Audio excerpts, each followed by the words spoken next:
Kansas.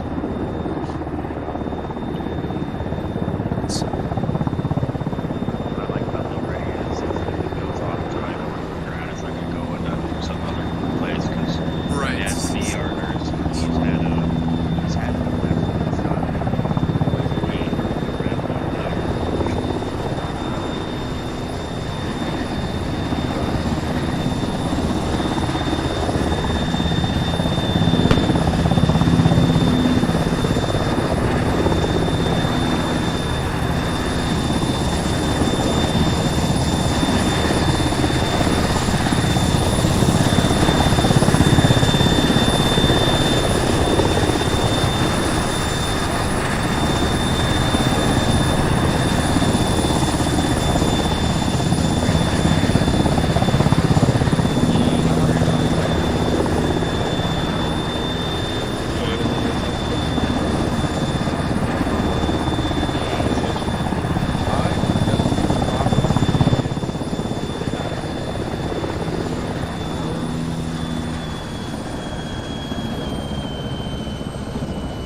It'll be somewhere. They'll let you know which range to go to. Oh yeah, run off. Hey guys, I'm new to this server. Are these boxes supposed to be arsenals? Yes, they are. So basically, on this server, a lot of the stuff you do is through ACE interaction. So if you hold your Windows key, yeah, it's just like saw a it. whole bunch of stuff. Okay, yep, just found that. Scroll wheel. Those are the two main ways of interacting with things. Yeah, I just hadn't. I've never set up my arsenals with ACE, so I wasn't sure about that. Sweet, thank you. Actually, luckily for you, NauticalWolf is in 1.9, so you can maybe share your 1.9 kit if you needed it. Okay. Alright, I gotta go. See you guys later. See you later.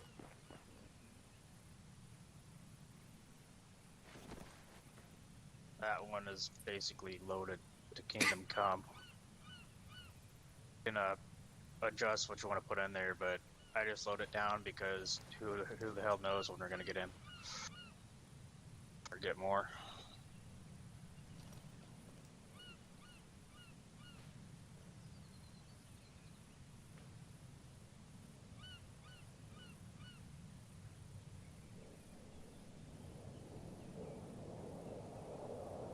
Howdy, Puddle. How you doing? Yo, yo, yo. Doing alright. Good. How's it hanging? Pretty good. Pretty good. Might be getting upstairs neighbors. Shit. It was nice and quiet.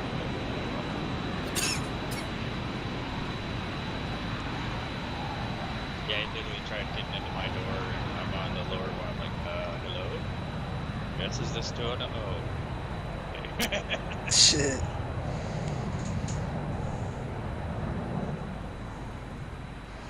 Yeah, hopefully they're not banging around and stomping and dancing on your ceiling. Yeah. I mean, I've lived on the downstairs most of my entire life, though, so it's okay. Get used to it. It's just when they're overly excessive. Yeah. Seems like a nice good.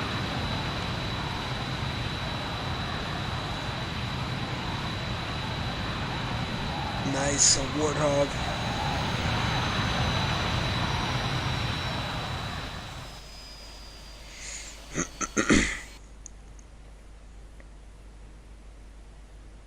I haven't seen Irish get on yet.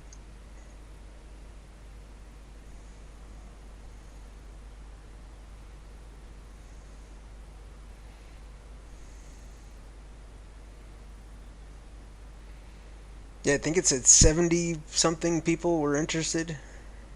Yeah, 70, 75, somewhere around there.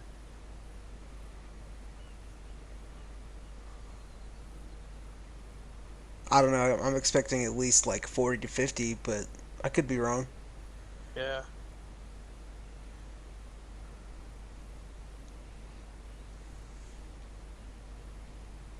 Surprised they haven't given us a location yet.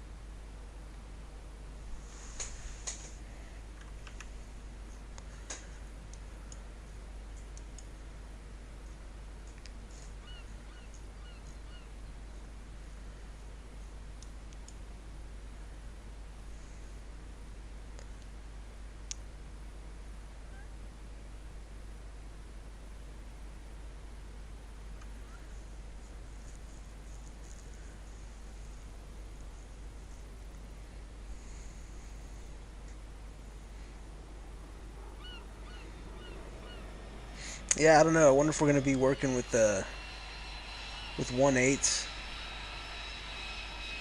I trying to have like no idea. coordinate CAS and stuff like that. I don't know. We'll see. Yeah.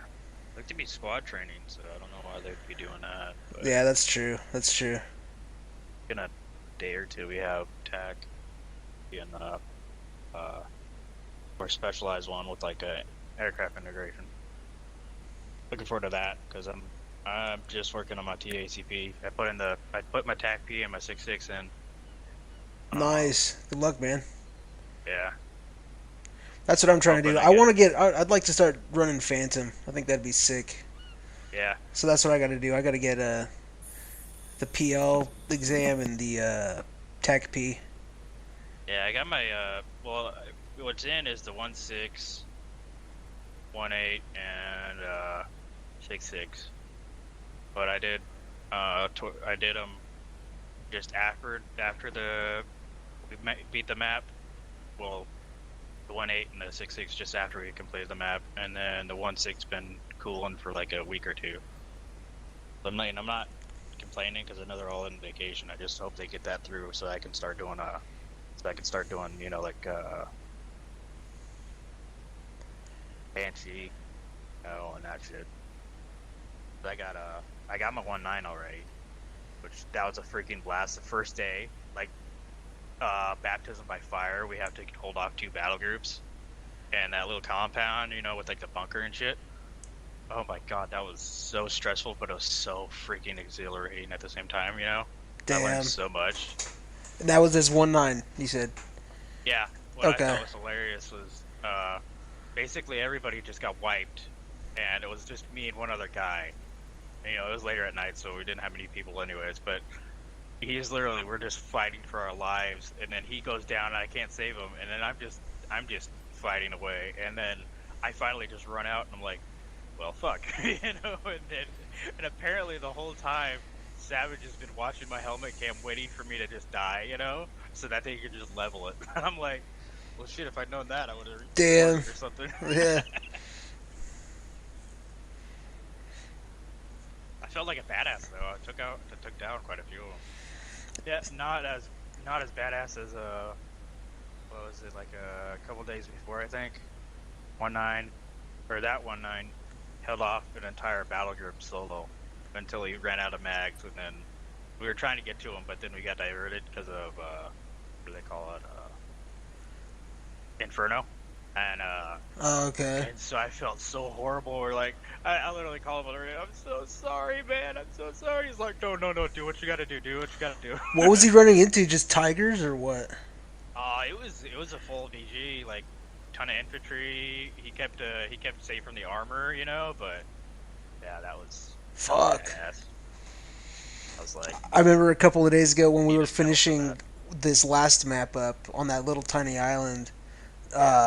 It's like 5 minutes before the restart, and I'm just like, all right, I want to try to get my eyes on this ZU, and it killed everybody in my squad. I'm the last guy there, and so I mark it on the map, on the control tab map, and I get a message from Savage, or I send a message to Savage, and he's like, dude, don't fuck around. It's even if it's like close to the restart, like don't fuck around, bro, okay? And I was like, okay. This guy doesn't fucking believe me. Yeah. So I sent one to the 1.7, I think, and he was like, alright, get close to it with your helmet cam. And I had to like get super fucking close to it, and then he's like, Yeah, okay, I now we're remember good. that, I Now we're remember good. Yeah. I was like, seriously? Believe him, for Pete's sake. It was good times. It was fun. Yeah.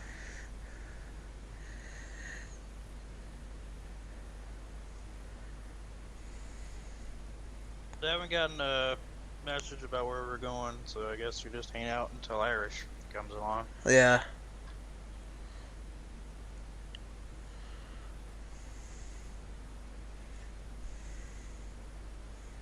I'm gonna laugh if they accidentally schedule drawn day or something. That'd be fucking hilarious. I know, right?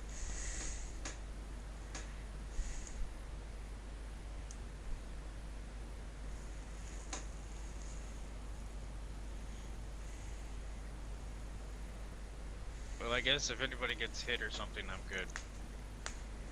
Gotcha. We just can't stitch in the server. It's weird. Like the medics, like only the doctors can put in IVs, and no one, not even the doctors, can stitch. It's weird. Yeah, I was trying to work on the those patients that you can spawn. Yeah. You can't do certain shit. Is that purposeful? Yeah. Do what? Is that purposeful? No, it's a bug. It's a bug. Yeah. Okay. That sounds pretty wild. What I generally have to do is, if I'm teaching somebody, they got to slot in as Ogre medic or one of the 1-9 slots. Okay. Yeah, because I'm trying to do the medic training on the 10th, right? Yeah. Okay. Which that's going to be interesting. I think that's more, what I heard from Agent Knockout, it's going to be more on the higher level, like command-wise. Okay. And prioritization and all that stuff. But I'm always willing to hop on and teach somebody the medic stuff. Okay. Sweet. Yeah. My name is the same name I have on Discord, is the same name I have on here, so if Sweet, you ever need to learn something. Yeah, just, I'll send you a message. Yeah. Alrighty. Thank you. Yep. That's basically what I've been doing the entire time since the map's been done. Playing a little Arma, and then if somebody says, hey, I need help, and I'm like, okay, I'm up.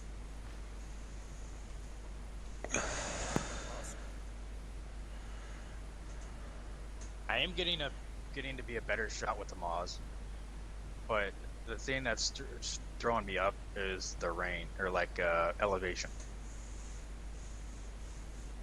Oh, like if it's at a different elevation than you, or? Yeah. I can hit them just fine when I know the range, and I go in like at the AK launcher range. Like if you're just standing there behind the sandbag at regular level, I can hit them just fine. But then it's a bit more finicky when I get up onto the platform. Yeah. There, just figure out how high up you are and then adjust from there. So like if the dude's 20 meters below you, just adjust a little bit. I don't know, if like you're going 200 meter shot, just adjust to about 180 in a sense, and then just try it from there. Dude, I have that issue even shooting my rifle, man. You know what I mean? Yeah. Even if I'm shooting across a valley or a saddle, and I feel like they're at the same elevation as me on the opposite hill, it just does weird shit. I don't know if it's the Ace Ballistics mod or something. I don't know. Yeah, I'm not either. Wish the tracers were more visible though. I know, for real. Like, what setting are they done by? Is it particles or whatever? I don't know. I've never figured that out. That'd be good to know. Yeah, because I have to keep stuff low. I'm hoping to get a new video card soon. What's weird is that this training server, I have more crashes on it than I ever did in the lib server. Get a video card. Yeah, you'd think it's like particle textures or something. Or particle quality. Could be lighting. Yeah. That's true. I think I only have that one set to low.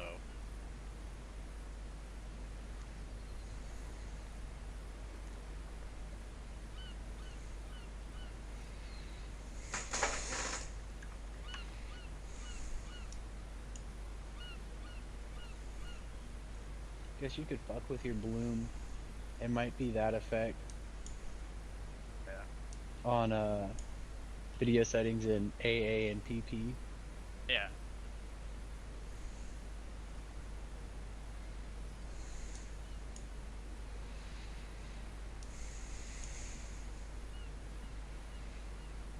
I don't see anything on C-Tab yet. Yeah.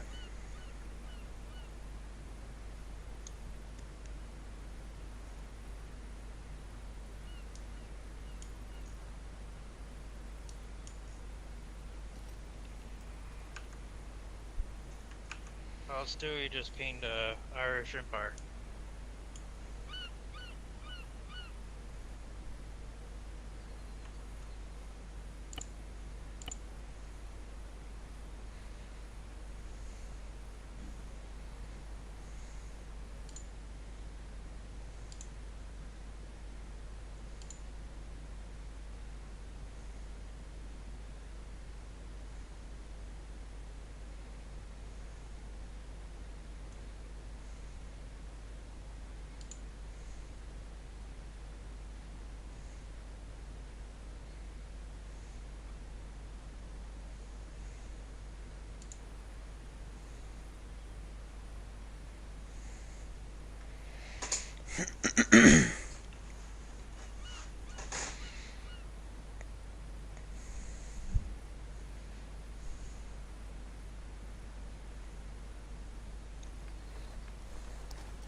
Wait, you said so you said you have 1.9, right?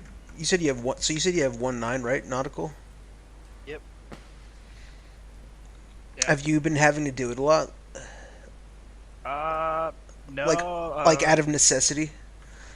Yeah, there's been a couple times. Mostly more geared towards the night shift. Most of the time, somebody's already on it. And then I just step in if they gotta hop off.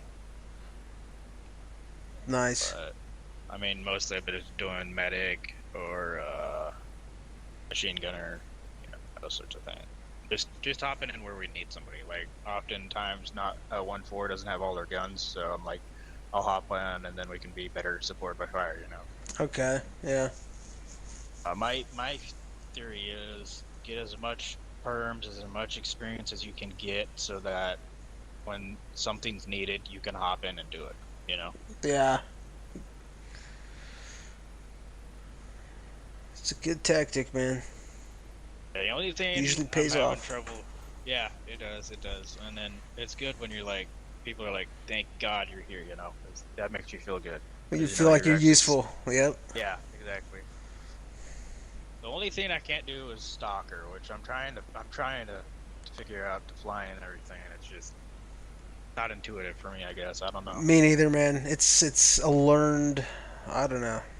It's a Yeah. learned thing. Honestly, I feel like Yeah. I don't even want to fly until I get a different setup just for flying, like a joystick and track IR. You need it. Yeah. It's like the most natural thing in the world once you fly with a HOTAS and track IR. It's so much, especially the helicopters, is Yeah. like just so much more natural. You can I threw my buddy who's like so bad at flying and then just sat him down at my desk with my HOTAS and my track IR, and he was able to fly. He wasn't insane. He was like able to fly. It's just so much more natural. How much are the track IR stuff? I think I bought mine. I bought mine new on Amazon for like $125. But I saw somewhere that somebody spent like $200 on it, so I don't know. They're not cheap, and there are better options. Look up like alternatives. There's a new one that's like all wireless. I forget what it's called, but it's like around the same price, and I found it literally right like the day after my track IR arrived, and I was like, fuck. I had already thrown away the packaging, which was stupid, but yeah, they're not too bad. And then I have like the Logitech X52 Pro, which I think was $200. I used to play a lot of Elite Dangerous. That's why I bought it all, because I played the Space Sims. Yeah. But it's super worth it if you like to fly and if you spend enough time playing this game. I can't use the HOTAS on this Arma. Why not? I don't like it. Oh, really? Yeah, What do you I set prefer up your, keyboard and mouse. What do you set up your directions and stuff with? Do you use the mouse? As far, I mean, like, use my mouse to go front and back, and then make my Yeah. turns. Then I use Q and E for my rotating. Oh, okay. What do you use for your collective? I use the same Shift and Z. Okay. So like when I'm making my J hooks, I'll just hold down Q and Z. I just have so much trouble at not being analog. Like getting, like, swooping down, or like staying really low to the ground. I don't know.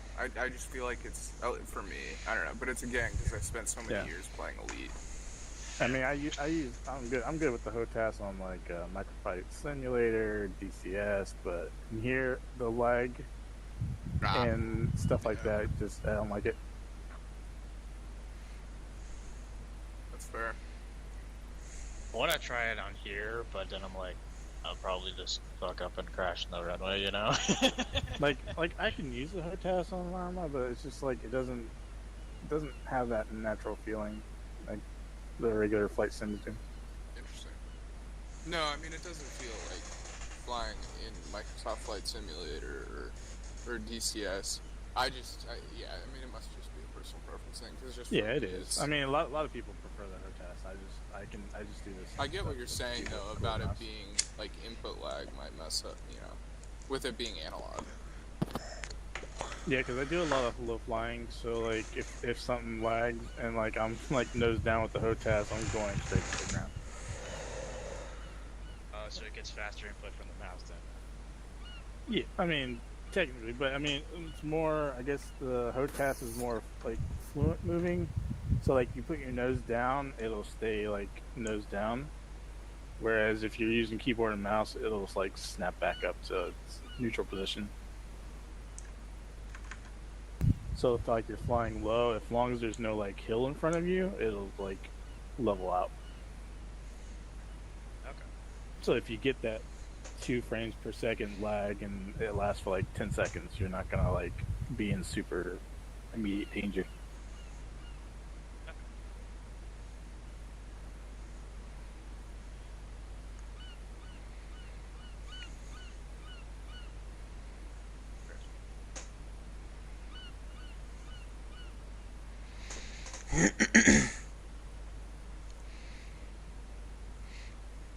Whenever I fly helicopters with mouse and key, I have to, like, to land, I have to, like, auto hover and then, like, just pray and hope. That's my tactic. Yeah, I have to auto hover to land. I can't. Yeah, No, it's so I fucking can't hard. land with a mouse and keyboard. I can't do the. Is it what's it called? Like auto rotate, where you flip back around to land. Oh, the like J when you- turns and shit. Yeah, because that's like how I learned to land in Arma at first. Because I like couldn't figure out how to slow down the chopper. I had never flown a chopper in like DCS or anything. I was used to like Battlefield, right? So I had to figure it out with this, but yeah. And then I've heard about guys that prefer controller to fly, which is interesting. Really? Yeah, I don't even know how that would go. It works out wonderful. It's not as janky. You don't have to set up anything. I might need to try that because I haven't even done it. What HOTAS do you use, Redbeard? I have the Warhog. You have the Warthog? Nice. Yeah. Damn, let's go, dude. I just saw that shit, man. I just recently got it. Before that, I had the Thrustmaster T16 or whatever it was. Yeah. That was great. I mean, I enjoyed it, but I just wanted more buttons for my other stuff that I do. I like my X52 is really good for Elite Dangerous because it like Elite has a good amount of binds, but it's not like DCS. So it was good for that. But like if I was to like get really into flying in DCS or I mean probably not this would not be needed, but like DCS, like the Virpil sticks are just insane. I don't know if you've seen those. Oh yeah. But they're just $800 or something for Damn. just the joystick. And It's I mean, insane. one thing the track I heard does help though. I don't really use it that much, but it does help with Arma. Do people use it for infantry? I've tried it a little bit. I mean, I've used it. Like you have to go in and set it, like turn it on and turn it off whenever you get out and stuff. But like, I tried looking around playing infantry, and it doesn't really help me much. No, I didn't think it helped very much either. And I kept getting. You gotta make sure you center yourself back up when you go to look down the sights. Yeah. Which is annoying. But realistic, I suppose. Yeah.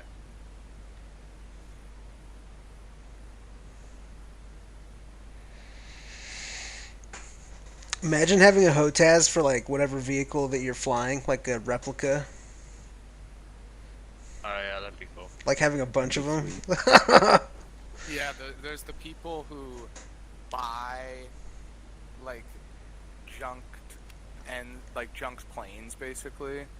You can buy like there's people who buy like the nose of a 747 and like put it in their basement when they build a house and then build a complete, like, with every single button flight simulator cockpit. It's like the craziest shit ever. And they put, you know, like TVs behind the windows, like legitimate, like the same thing that they use to train the pilots, basically, without the, I think those are like in rooms that kind of like move and shake and shit, but yeah, it's crazy.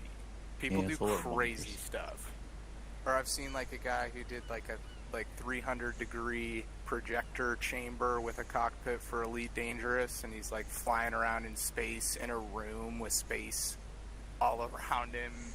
It was people do some wild shit. I bet Thargoid attacks are trippy as shit. Right, exactly, dog. Yeah. Exactly. That's crazy. Yeah, crazy stuff. Those, you know, 50-year-old dudes who just have a ton of time on their That's like hands at least love a these dozen games. or so $1,000.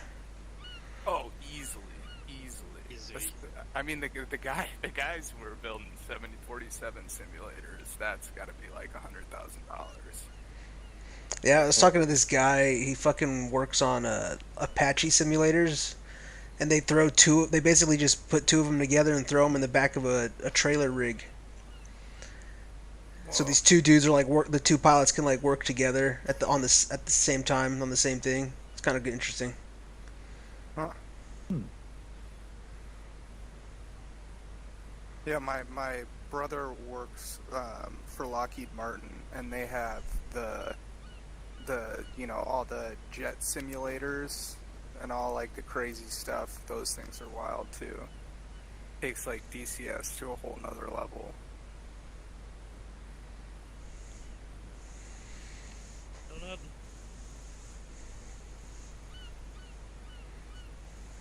Imagine how much those fucking things cost, man. That's crazy.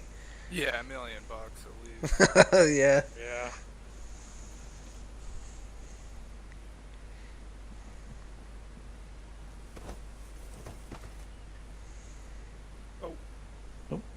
He's dead, Jim. No, I couldn't save him. Tragedy.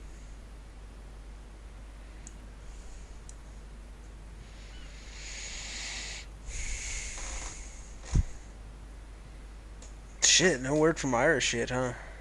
Nope.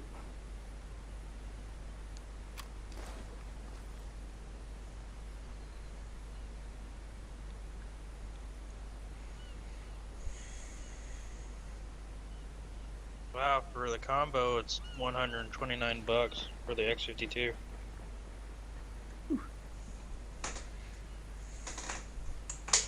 That's not bad. I think I got mine for like 200, 220.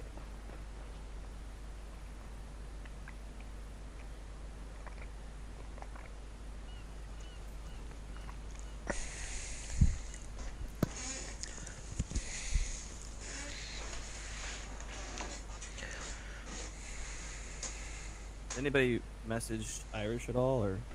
Yeah, Stewie did. He got Back in pinged. 406. Actually, funnily enough, it looks like he disconnected from Discord after the ping. Because I saw he was on the, like, do not disturb, and now he's just not on the admin list. Who did? Shit. Irish. What the?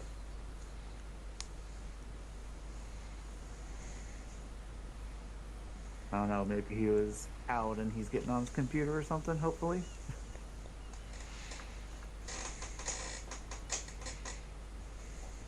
Yeah.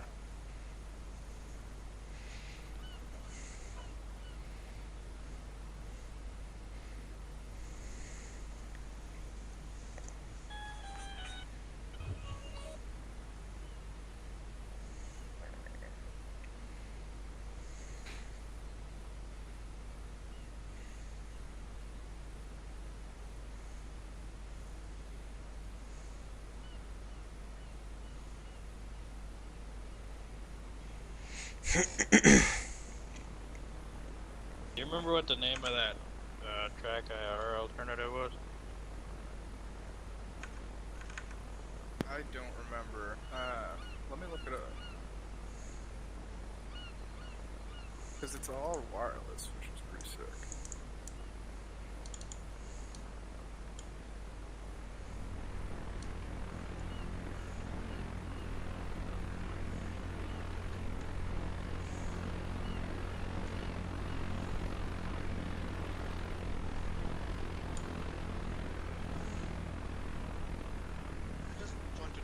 everybody waiting for?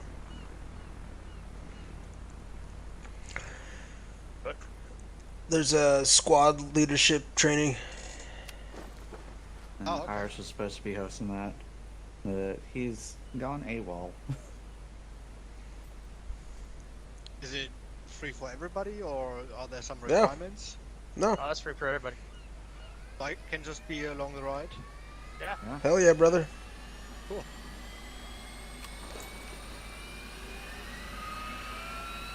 Like I was saying earlier, it's always best to learn as much as you can. You never know what you're gonna need.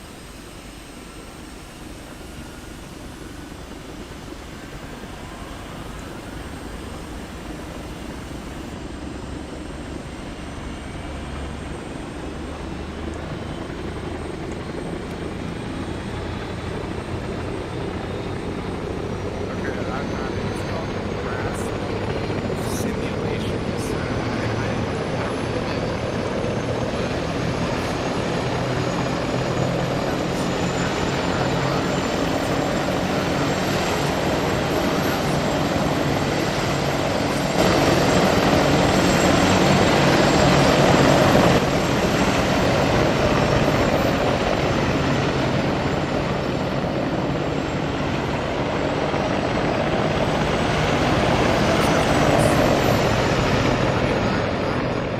Holy shit, dude.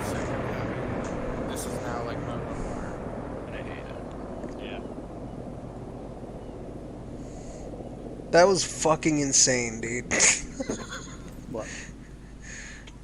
That dust off is fucking. Oh. What do you do? Get half a heart on watching that shit, man.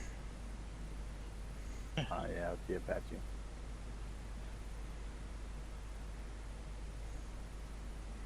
The other half is when he drops ordnance.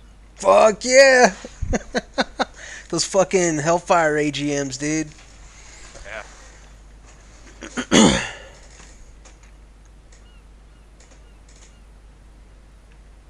I'm pumped for JTAC training. Just for that. That's pretty cool. The other day I was actually figuring out what other ordnance they had. Like, yeah, I got this. And I'm like, ooh, I've never heard of that. Okay, we're dropping that.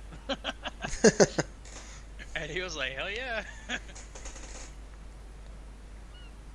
that was like an anti-tank cluster bomb thing. And so it drops it, and we're just waiting, and we see the parachute, waiting, and then that pops, and then nothing happens for a couple seconds. We're like, what the hell? And then boom, boom, boom, boom, boom, boom, boom, boom, and we're like, nice.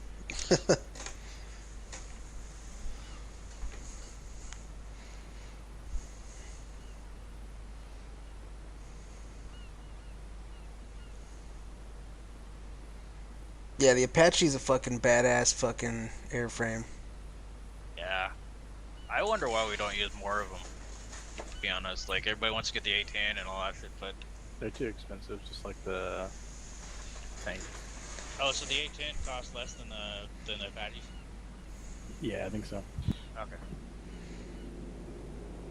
That's what I'm saying. You just get one guy to fly an Apache or two or whatever, and then as long as you have a good JTAC guy, he just lays the target, and then the fucking Apache throws a couple Hellfires at it. Dude, there's nothing you can't do with that.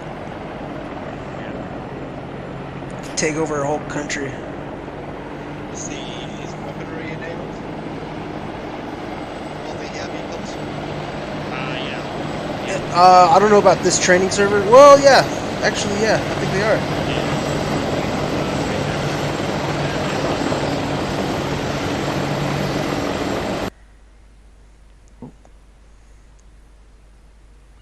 Yeah, all the vehicles and all the ammunition they have works.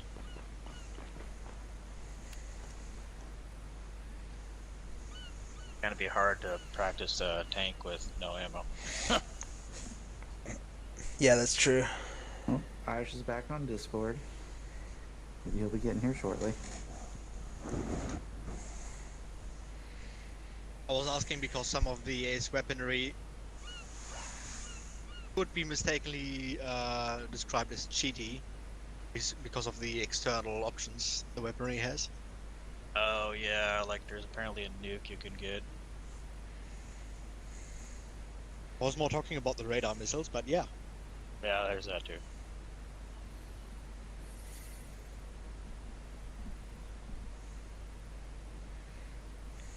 I do think we need to have like a sanctioned day for like the admins come on and be like, okay, we're gonna have a PvP air battle so people can practice that tactic. I guess it has to be sanctioned. There we go. So like you can't jump on the training server with a couple buddies and just fucking have dogfights all day? Apparently not. We also need to do one where they have SAM training because I didn't know how to launch a SAM until God knows it was only a few days ago, to be honest.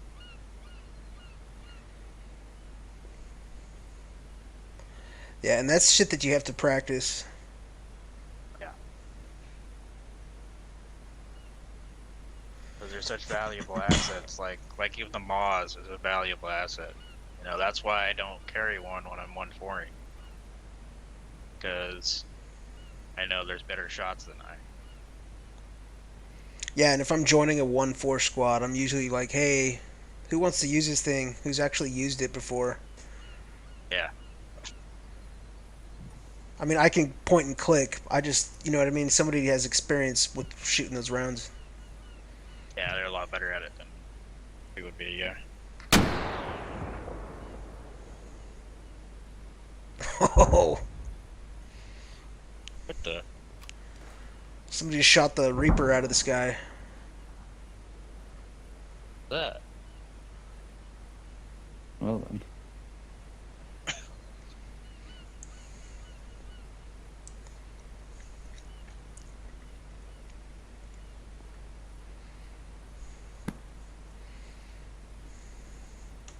So like that, you gotta practice shooting down Reapers, you know? Yeah.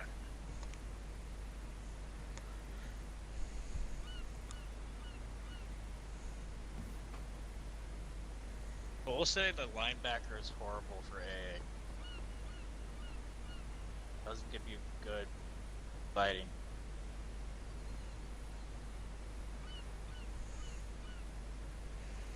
Irish is packing something.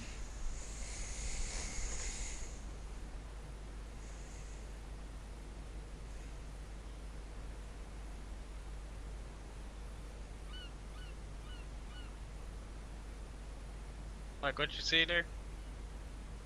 It looked like his binoculars were pointed at me.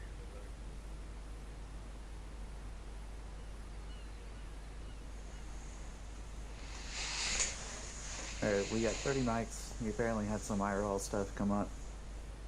Okay. Oh, well, before you hop off the training server, always delete your vehicles. Fortunately, I have none. When I got on, there was a Super Tucano, just engine falls to the wall over there, apparently. And then there's that one.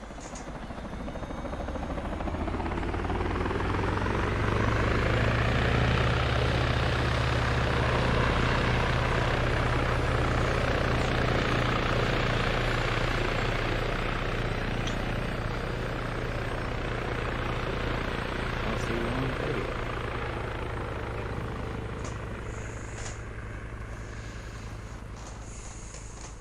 Man down.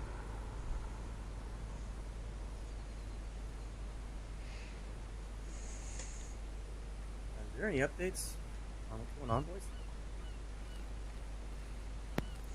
Said On what? 30 minutes. Said 30 minutes. 30 minutes? Okay. Yeah. I got something to do. Hang out in this corner.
should have asked Redbeard when he was here, which specifically he ties the mouse to.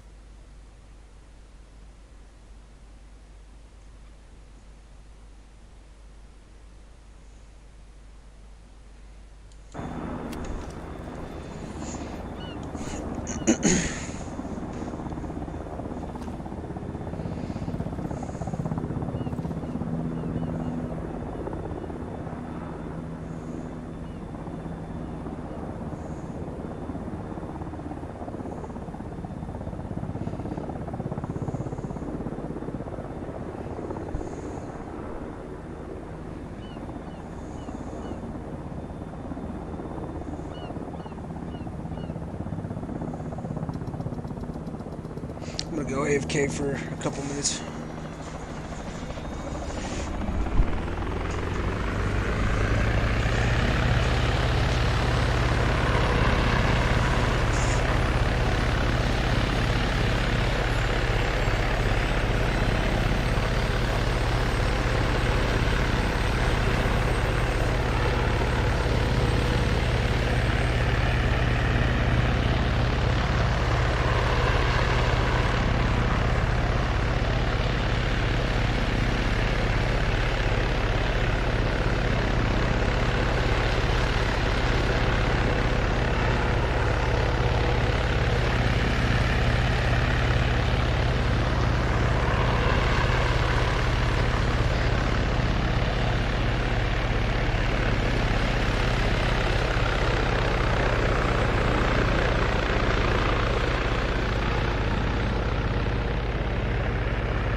guys here for the cell train? Yep. Alright, give me 1 sec to fix my audio and I'll bring us somewhere else.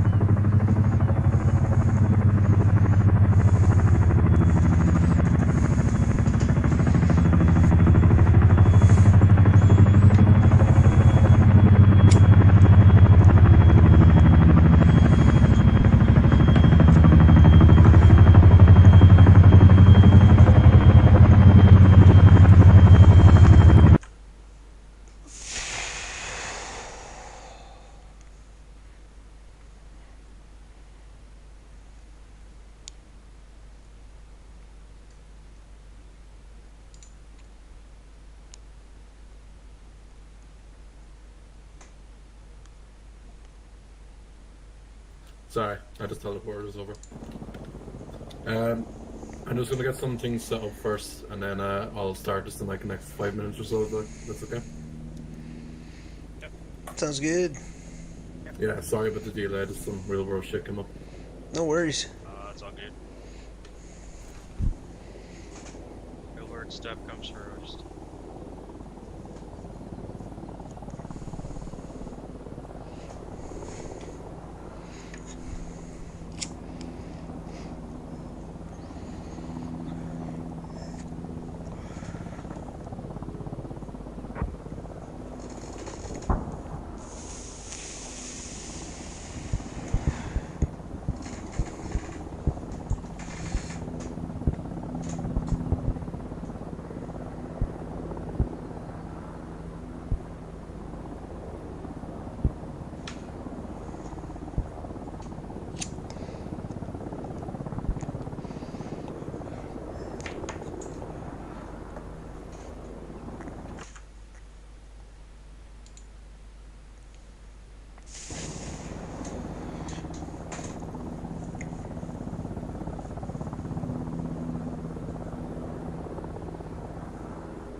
Yo. Blue.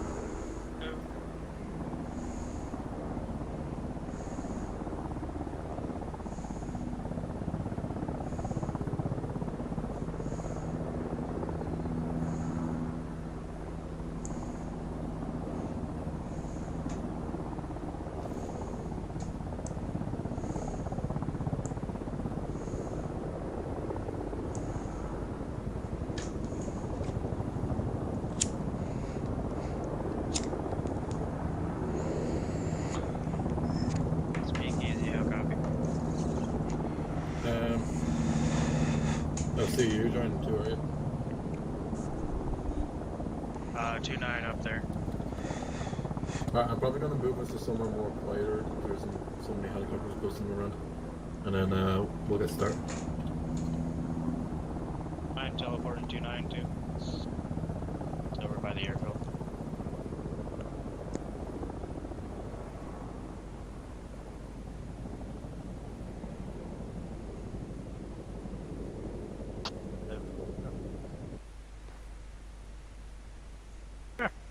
Okay, I think this might be the best bet. I'm just gonna send out a message, see if anyone else wants to come, and then I'll come over here.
Okay, is everyone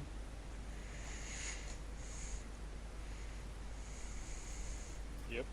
here? Your silence says a lot. Where is 2-9? Yeah, I'm here. Alright. I'll give it a minute and then see if everyone else comes back and I'll start it then. But how are y'all? Hanging and banging. Yeah. Hopefully I didn't make you wait too long on my fucking poor time and ass. But yeah. This is fucking unbelievable.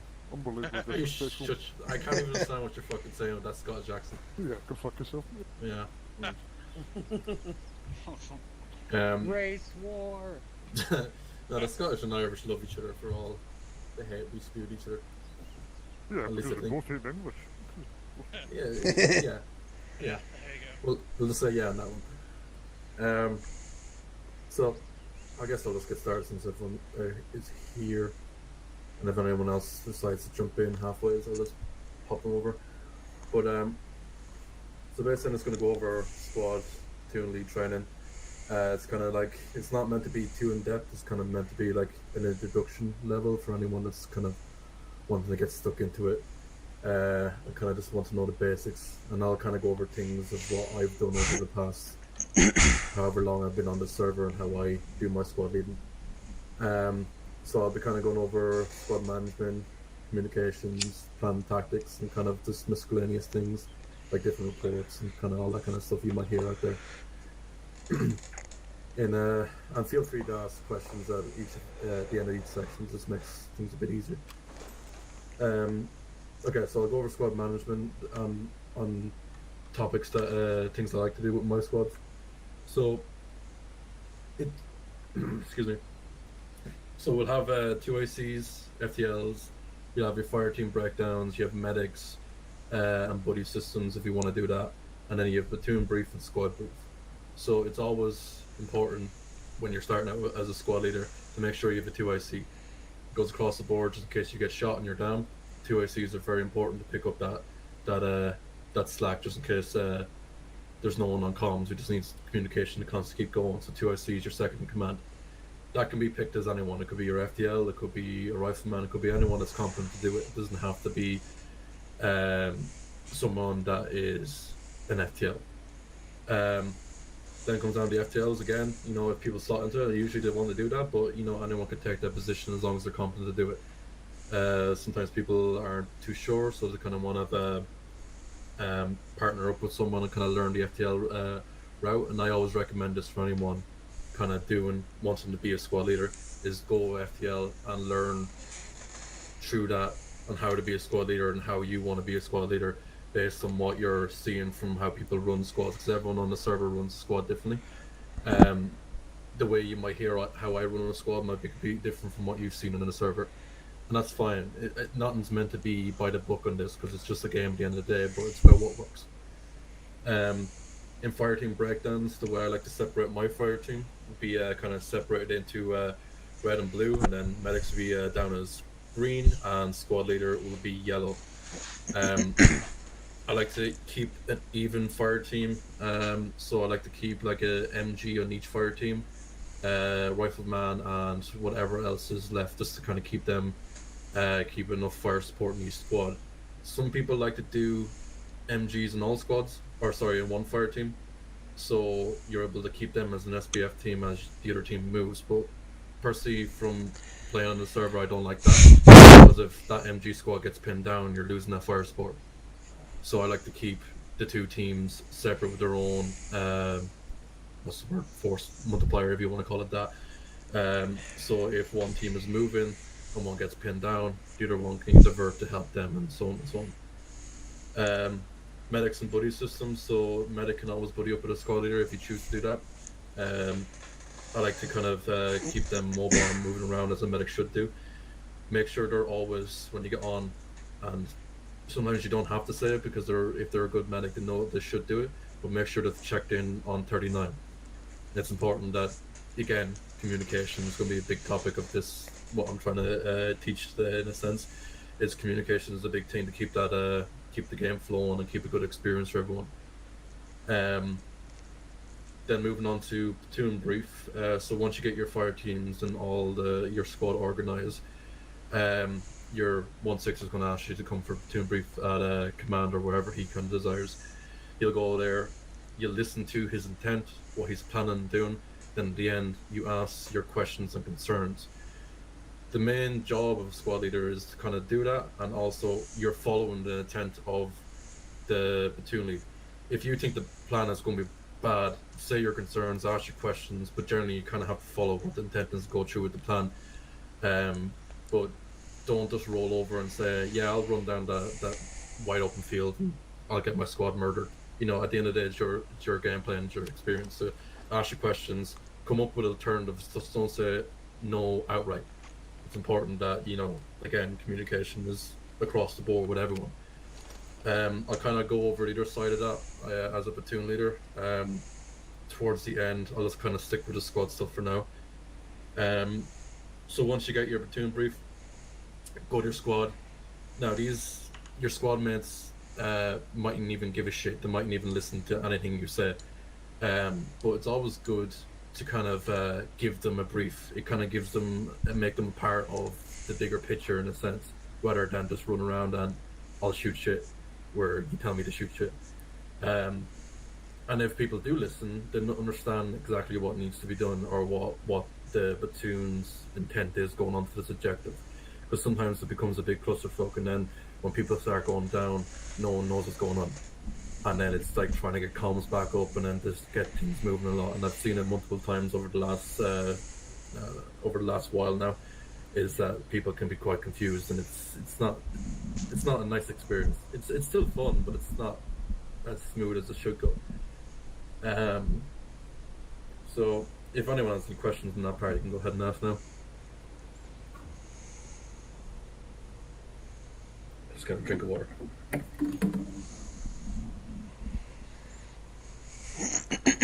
So, I guess in terms of the communication and like leadership type things, there's two ways you can do it. You can do like a top-down approach, or you can do a bottom-up approach, and I prefer the bottom-up approach because you're working with the guys going along. Because at the end of the day, we're all here to play a game. We're all here to mill some and have a bit of serious fun. And that's the whole aim of the server, is to kind of give that experience for you guys. So going from the bottom up, you're working alongside the guys. You're kind of recognizing and rewarding the guys for just doing, cool things in the server, or blowing up fucking BTRs like 500 meters away with AT4. Shit like that should be rewarded and recognized, rather than saying, I can fucking do that shit myself. So it's kind of like, to keep people coming back to your squad. That's what you kind of want. You want to be able to listen, set objectives, kind of understand the environment around you. You're kind of looking to support guys. You're kind of looking to identify any conflicts or distress and seeing how you can manage that. And this isn't, this isn't a degree or anything. You're just playing games with guys. So it's about kind of avoiding things. And again, when guys give a somewhat, like squad leader, I think we should go this direction. It would be a better idea. And you look at it and he says, look, I want to go this way because X, Y, and Z. I understand what you're saying, but I want to stick on mission. Kind of saying things like that rather than saying, no, we're doing this, and not like completely dismissing that person. You're kind of being aware and responsible for your actions. So if you fuck up, say you fucked up, to the guys, look, I brought us down that way, we all got murdered. I apologize, it won't happen again. Let's get back out there and do it again. Some people like to do the blame game of this squad did this or that person did that. It's just sometimes if you fuck up, you fucked up. I've done that a bunch of times, and I think Kyle can attest to that. I've fucked up a few times, and I've took ownership for that. And that, you kind of learn from that. You learn from your mistakes, and the only way you're going to become a good squad leader and a good platoon leader is by doing that, is by learning from your mistakes and by gaining experience by squad leading. And this could be coming down from the route or going up the route as a rifleman to an FTL to squad leader to platoon leader. That's exactly the way I did it, and I recommend anyone that hasn't done squad leading before do it that way, because you learn a lot more from the ground, and you learn a lot more what to do and what not to do. And how you want to get your squad leading going. And again, I'll go back over again, communication is important, and this, it's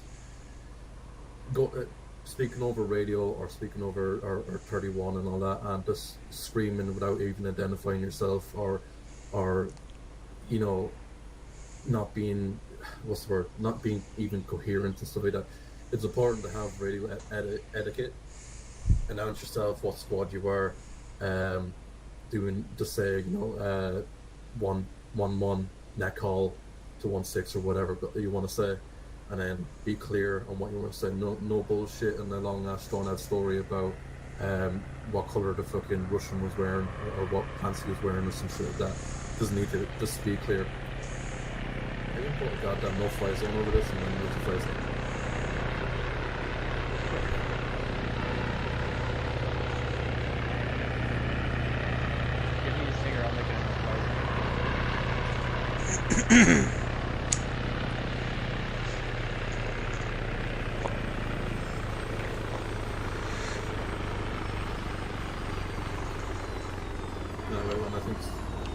They might be late, maybe. Yeah, maybe.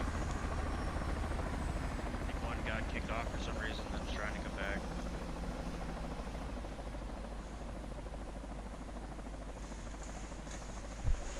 I think these guys are joining actually. Yeah.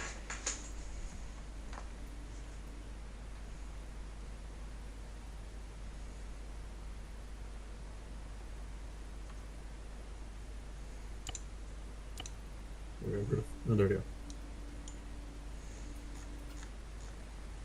Hello. Hello. We're about halfway through, but I'll be going over platoon leader stuff in a sec, so you'll be caught up pretty quick. So that's basically that section. If any of you guys have any questions on that, you can go ahead and ask.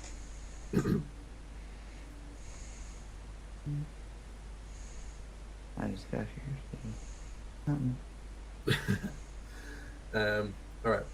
We'll go over planning and tactics, so we'll go over stage of planning, use of waypoints, rally points, SPFs, squad movement, assault points, understanding terrain, and some other miscellaneous things from a squad leader's perspective and the platoon leader's perspective. So if you guys look at your map there, I've kind of drawn out a little section that we're currently standing. So I'll kind of explain as we get in the map. So you can see the AO right here. So this is the AO I've set up. You can see a lot of drawings in the map, and I do apologize for that. I like to draw on the map. So this is the AO that's been designated. So as a squad leader, we'll go over things like that. So platoon leader set up this, he's giving you a brief. We're going to act as 1-1 for this little scenario. So we are stationed over here. So this is our waypoint set by the platoon leader here. You have 1-2 here on our northeast flank, and you have 1-4 set in the middle, and then 1-3 is going to be on the screen. So our job, along with 1-2 in this scenario, as platoon leader has designated, we are going to be the assaulting element on this one. So we're going to be coming in from here to assault this objective. So he's only marked these. So forget what you see here. That's the only thing I've drawn. So he's marked this. Generally, people like to plan it a bit different. You'll see different ways of doing it, but generally, if I'm doing platoon lead, this is how I like to plan things out. It kind of, while you don't need to draw on a map and you don't need to do this, people kind of generally know what to do. It's nice to have it there just in case some people get lost and to know where everyone's at and what the plan is generally overall. So as 1-1, we are coming in to dismount here. We have vehicles. We get dismounted here by Ogre or whatever. We come here. So I don't want to move directly to this point. I've looked at the terrain on the map and I've seen that there's a lot of cover here coming in. So I've set my waypoints for my squad based on that. So this is waypoint 1, 2, and then my rally point is here at this little town. Now you can change it up. I'm only using this as an example. So you can move in from this side and use the rock face here, just based on, so basically the point I'm trying to get past is make sure you read the map before you step off and don't just look at it as you get out there, like do both of them. Look at the terrain on the map and gauge where you want to be. This might be a shit route altogether. I might get fucking murdered here. There could be patrols or whatever, but it's about having a general plan and having your squad ready to do that when you guys step off, rather than just walking straight into whatever. Okay, can I say something real quick? Sure, go ahead. Just about what Irish are doing is perfect, to be fair. Having a plan to begin with is cracking, but just be careful about drawing on the map because it can get things quite confused. Yeah. So say if 1-1, 1-2, 1-3, 1-4, the entire platoon is drawing their own lines, it could get a bit confusing. So maybe what you can do before you step off is just take your squad to the side and say, okay, we're going to do this, we're going to move from here to here to here. So everyone kind of has the idea to begin with, and then they can ask each other if they're not too sure, but just try to refrain on drawing from the map too much. You can draw on the map, obviously, but just refrain on, cluttering the map, keep it nice and clean for the most part. Yeah, and going off that point is, generally we have these marks down, don't leave them there because it does get quite cluttered and messed up. When I'm a platoon leader and we've moved past that first platoon LD line, those marks I've marked 1-1, 1-2, 1-4, 1-3 will be gone. I'll remove them because there is no need for them anymore because plans can fall apart at the first point of contact. So if I'm moving along and I forget, usually I'll have my 2IC or my FTL start clearing up marks as we move to each waypoint as we go. So I've marked out the red box, yellow box, and green box here. So I'm going to go off a platoon leader's perspective here. So I've set the plan here. 1-1 has their route, what they want to do. So I'm having 1-1 and 1-2 assault. So they're going to come in on this direction here. That's what I want. I want them to be assaulting the red sector here. Now they might get tied up. Let's say 1-2 gets massacres or 1-1 gets massacres or they're pinned down. The reason why I have 1-3 over here on the screen because I can use them as a reserve unit to switch out. So then I can have 1-2 as a screen and then 1-3 to take up the slack and come in and take the green sector or vice versa, whichever squad you want to use. The reason why I don't want to do that is I don't want to commit everyone to the fight and I don't want everyone on the same side. Obviously, the terrain and what objective you're assaulting can differ depending on what you're coming at. So sometimes it might be better to have everyone on one side, but generally keeping this spaced out is the best thing, especially when it comes to IDF and all that. There's a lot of times I see people piled up in the same building or the same compound, and it's a prime target to get hit. Especially at 1-4. 1-4 is out here by himself, and this is probably over exaggerated a little bit. You wouldn't really have them that far out from each other. But if 1-4 is going to be the SPF team, they're going to be a supporting element, you're going to want them to be a support too, because they're the guys that are going to knock out the armor, they're going to knock out the air units. You don't want to leave them out by themselves, so 1-3 is also going to act as a protecting element for them. So again, these can change around quite a lot. So 1-2 might become the protected element, 1-3 might be assaulting, you know, just gauge it as you go and constantly keep things flowing as a platoon lead and keeping the communication with people and keep people moving. And this goes across to having your 1-7 with you too. If one squad is lost their, you know, communications quite poor or whatever, or they've lost a squad leader, send 1-7 over to them, and then he'll keep the movement. He's your platoon sergeant. That's generally what the role is, other than getting, you know, your resupplies coming in and stuff. So while the plan is going on, and let's say you're in combat for a while and your squad are running low, so generally you would do an ACE check, which is ammo, casualties, and equipment. You might have heard that a few times there. I heard it once or twice there at the end of the last map there. It generally keeps things going quick enough, and each squad reports in what is wrong with them, what they need, and you will organize that for them. So if squads are running low on ammo, start linking in on 30, linking into Ogre, getting a resupply, or with Stalker, getting a resupply out to either LZ Dog, LZ Home, or DZ Vegas or DZ Fort. So the DZs are for Ogre, obviously the LZs are for Stalker. Then you set up your resupply point, and you'll kind of be moving around or having your 1-7 help you with that. Don't think as a platoon lead that everything is on you. Like, a majority of the decision making and all that is on you, but you do have a team to help you with that. Like the 1A is already controlling your air assets for you, your 1-9's working on the medical stuff for you. You'll be constantly on 39 checking in with that stuff. And then you have, so delegate your jobs out just the same as you would in a squad. Just think as being a platoon leader as a big squad. The same as when you go down to squad level, delegate out to your FTLs and medics and stuff, and kind of keep things flowing. Just creates a big network and keeps things flowing nicely. So kind of cover the ACE reports there. So when you're constantly flowing on things and you start to get things organized and the enemy start to whittle down a little bit, you're going to start making your push. So you're going to cross that line of departure, which is the LOD line. So once you've crossed that, you might have 1-3 hit the green square, you might have 1-1 hit the red, and 1-2 hit the yellow square. The reason why I've separated them to sectors, that's personal preference. You don't have to do it, but generally what I like to do in that, if I have a vehicle or contacts in the red square, I can call that over radio pretty easily, or I can mark it out pretty easily, and it breaks it down to what has been cleared. And you can, if you want, you can mark a little green dots if you cleared these sectors, but then that again clutters up the map, so just make sure you guys clear it out. You can mark it as a green 1, just like that. So let's just, for this instance, just say that green 1 right here is a red. So we'll change it to red. So that sector hasn't been cleared. Once you get to that compound 1, just change it to green. Once the sector is done, just delete that mark, keep moving.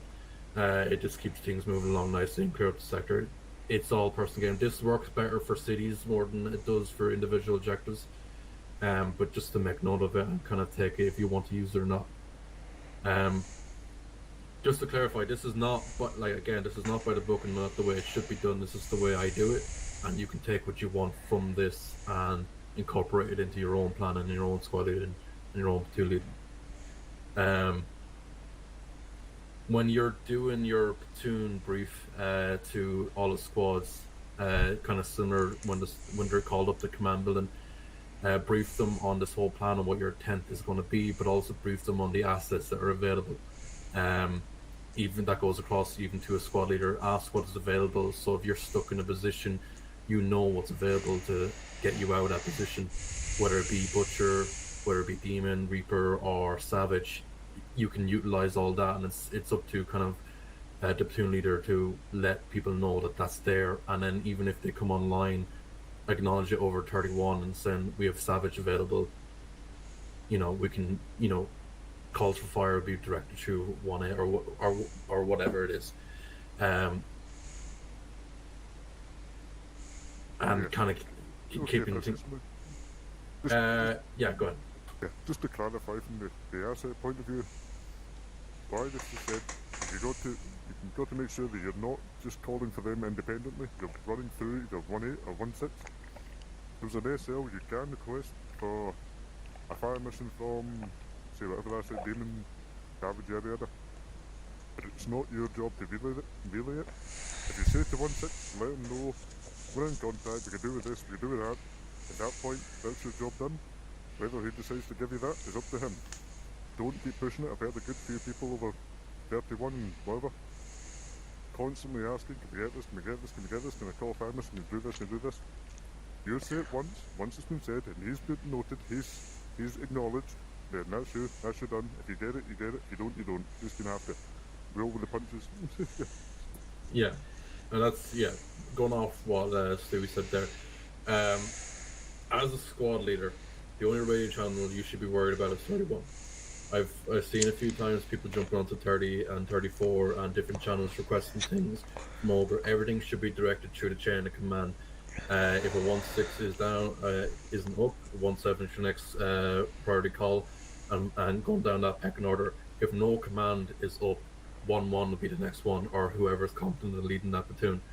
1.9 might direct the platoon to stop if he's up. If the platoon is down, that's his job, is to stop the platoon from progressing any further. He's not to take command on things. That's generally his role, and that's based off the SOPs and things. What Stewie says, calling for things multiple times, like you requested a few times, it's been said, it's out there, it's been heard. Sometimes people might forget, and it might be nice just to remind them again if it's available, and sometimes you might be able to do it. But then, as coming across as a platoon lead, it's important to communicate that, and to kind of stop. The big thing is not to clog up communications with things that don't necessarily need to be said again or reiterate. So it's like keeping things simple and kind of to the point, and that comes down to radio management. Coming down to squad leaders level, it's kind of knowing what to focus on in a firefight. When you're walking, from point A to point B, shoot the shit, joke with the guys, laugh about things. But when the minute contact comes down, it gets down to the points on callouts, and I think a majority of guys understand that. Sometimes you would have people that would be still joking and clogging up comms, and it kind of ruins the experience a little bit. There's time for that after, once you get back to FOB or whatever you're doing. Not saying don't joke, but as long as it's not dominating the communications. I talked about a bit about this earlier on. You have a right to refuse an order based on what circumstances your squad is in. So if you're in Mascaz and your platoon leader wants you to charge into objective with 3 guys, it's entirely up to you, but you have a right to refuse that. You just say you're combat ineffective, give them a reason why you can't move, and tell them there may be a time frame when you can. You request 1.9 support, medical is on the way, and then we'll be back in the fight soon enough. And having that having that communication going, and even being aware of what other squads are doing. I wouldn't overextend. Just because you have a full squad doesn't mean that you charge into objective and get stuck in that objective. Be aware of what's going on around you. Look at your C-tab, see where everyone's positioned, and kind of gauge on things. If the platoon leader says we're going in for a full assault, obviously you've been given permission to charge it, get into that objective and get it. But that doesn't mean you just go outright, fix bayonets across the field. Look at where other squads are and look what can support you if you're stuck in a position, and look where if you can send medics or if they can send medics. Because personally myself, if I see a squad charging in and by themselves in objective and they get mass cas, I would prioritize the other squads with medical support over them until I can get to them, because you have to look at the bigger picture. If you send another squad in to save them and they get mass cas, you're already down 2 squads, and you maybe have a 1-4 and 1-3 to kind of keep things held down, and then there might be a counterattack. You kind of have to look at things in that perspective of things. If you're going to lose one squad for the rest of the platoon, so be it. If you can save them, great, but just kind of make those choices as you go, and constantly keep thinking about things and how you're going to fix things. and make sure the plan is yours. I've seen it numerous times where people have med plans and someone says, like, take advice and criticism and incorporate into your plan, but make sure you know how to incorporate that into your plan and know how to fix it if it goes wrong. Don't just take someone else's plan and when shit hits the fan, you're the one that people are going to be looking at to fix it, in a sense. If you have a plan that you don't know how to fix it, it's not a great position to be in. It's kind of a shit sandwich. And there's been a number of times I've logged in as 1.7 and the previous 1.6 has made a plan and fell apart and he logged off, and you're coming in to fix that. You know, it's tough and it's hard to do it when you have squads everywhere and you're trying to reorganize everyone. So make sure it's your plan, and obviously take the criticism, take the advice from your squads and your platoon sergeant, because it's like a moving machine in a sense. You kind of all have to work together. And that's kind of like handing advice between squads and your peers, in a sense, if you want to say that. Kind of doing a general well-being check. This kind of goes across the board in the same for ace reports and even down to the squad level. Just checking in with guys, you know, seeing what they need, what they have, or you know, how are they, just like shooting the shit again, like that. Doing kind of roll calls to see if who's up and who's down, who is, you know, who needs medical or anything like that. I would kind of, you can do it like a roll call from each person, or you can do it from fire teams. Have your FTLs like delegate out, have your FTLs check your each fire team and see who's up and down. Makes things easier, because as a squad leader, you're looking at the next place to go. So you're doing your recon, you're looking for ways to maneuver your squad, and if you need to pull back, and don't be afraid to break contact too. It's one thing I always see people doing is the plant their flag in a hill and they're going to die in a hill no matter what happens. Don't be afraid to break contact and pull back to a different position. It's more easier to defend, and you're going to make progress. You know, even as a platoon leader, if you need to pull back your squads to a better position to kind of get back in the fight again, do that. Reorg your squads, push them out again. Just don't be afraid to do it. But make sure you communicate that across the board, so no one's kind of confused as to why. I've covered quite a bit there. So if anyone has questions, just shoot. We'll say a lot of the times I leave it to the medic because they're already monitoring people, and then I'll be like, "Hey, medic, status check," you know, and they can run through the people as I'm figuring out what I'm gonna do next, you know. Yeah, and that's fine. You know, FTLs, medics, you know, your 2ICs, as long as someone is doing it, you're delegating out while you do it. It doesn't have to be, you know, a certain person. It just depends on who you can get done or whoever is already doing it. Again, like, this is how I do it. This is how NauticalWolf is how you, I'm saying that right? That's how you do it? Yep. You know, everyone runs squads different. The basic takeaway from this is make sure you have your 2ICs, make sure you have your FTLs, make sure your communication across the board from your radio to how you speak to people is up to standard. And kind of keep that going across the board, but you might see people that run squads completely different, but it's how you want to run it, you know. So take what you want from this, take what you want from other people, and make your own squad lead or your platoon lead. But start little and work your way up. Start with the small steps, work your way up to the top. Don't just jump into a slot you're not sure of doing. Start as a rifleman, start as an MG. Be aware of what roles you're using, even as a platoon leader. Be aware of what squads do what. Generally, you have your 3 squads, your 3 and 3 squads, and you have your weapon squad. But kind of being aware of what other assets do, your savage, your demon, your butcher, and kind of being aware of those SOPs. You know, it's within the exam that a lot of you guys are taking, so it's important to have a general idea of what these do, so you're not just breaking SOPs, because the guys that are using those assets can get a strike, you can get a strike. It's important to have these things going across the board, and kind of you're setting the example. You're setting the example across the whole server of how things should be done.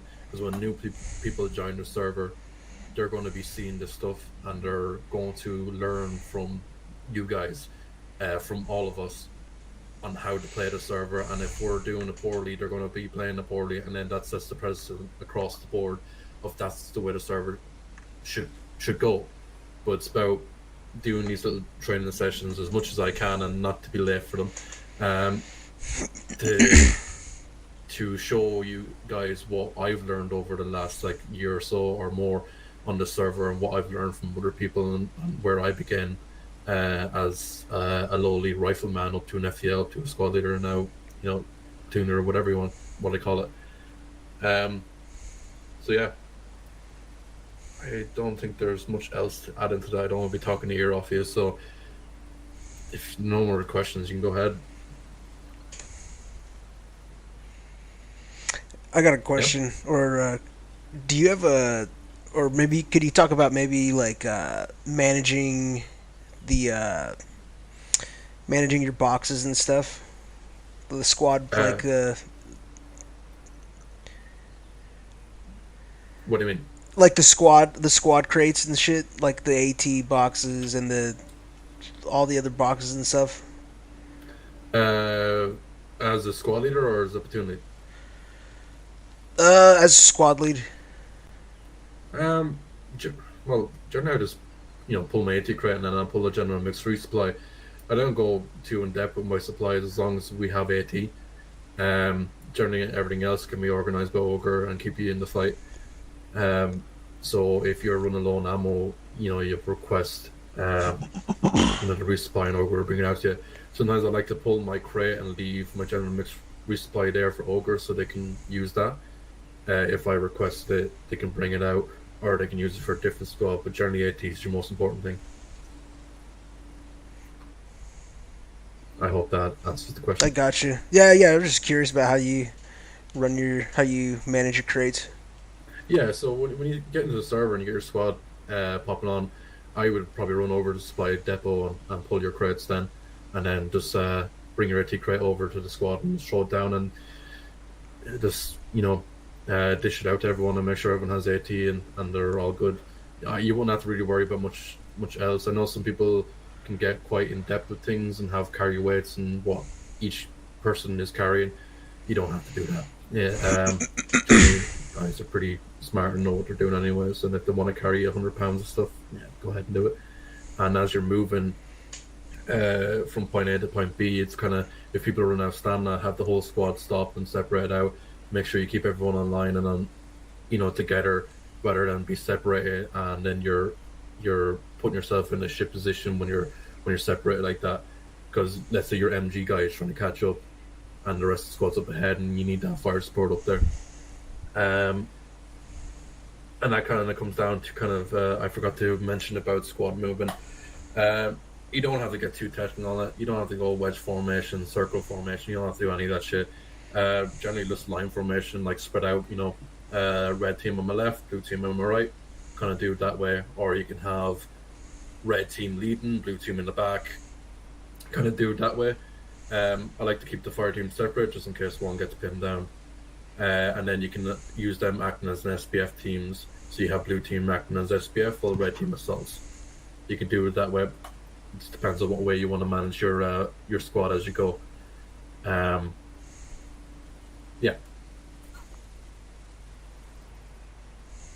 Any other ones?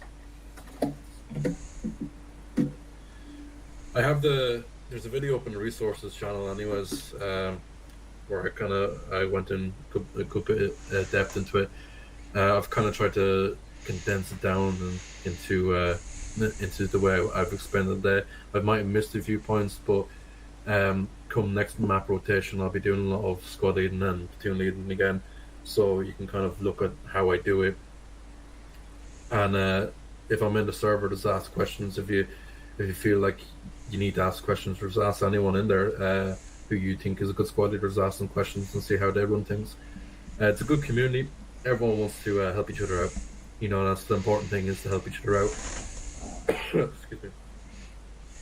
And if you have problems with any negative or poor squad mates or poor SLs or anything like that, just contact an admin, contact Odin or whatever. We're quite on top of these things. The main goal I'm trying to get across here in this training is to again set the example of the way things kind of should be, but also to create a good community. We want to be able to do that. We want to make sure you guys come back. Personally, even before I became an admin, that's what I always want to do, is just kind of keep this training going and make sure people come back and enjoy themselves. You know, you see good squads or squad leaders, when they slot into a slot, that squad fills up instantly. You know, that's what you want. You want to slot into a slot and have it fill up instantly. You know, people want to be coming back to you, and if you're being a dick and cursing people out and telling people what to do without taking any advice or anything like that, they ain't gonna come back, and it's just gonna create a shit experience. Excuse me, my fucking throat's funny. But yeah, that's it. I don't know if I can fucking spawn an AI for you guys to kill, but I might do that in a sec if you want to do that. You like shooting people. Yeah, well, alright.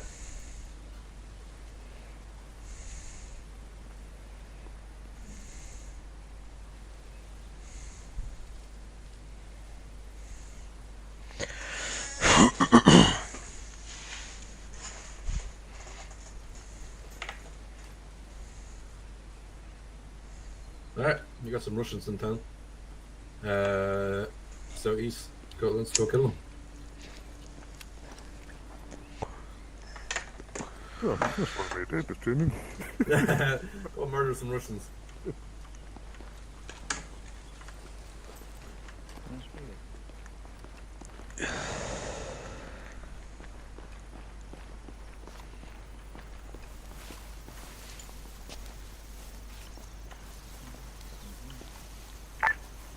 I will be on 31. Copy that. Before you head off there, I have a few presents.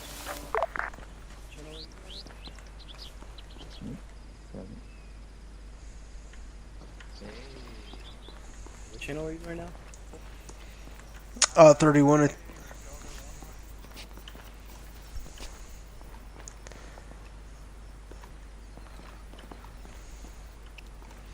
Hey, let's go.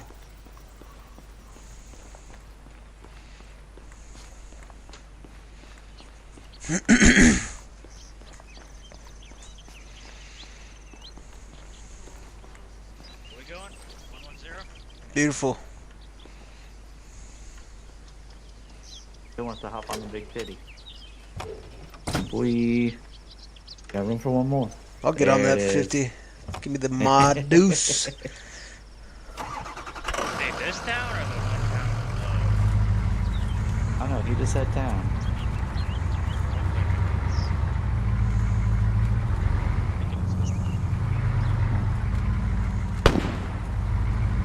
Are we taking contact?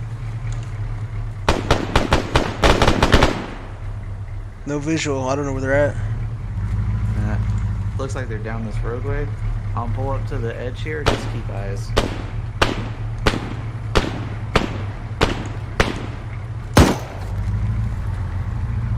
He's down.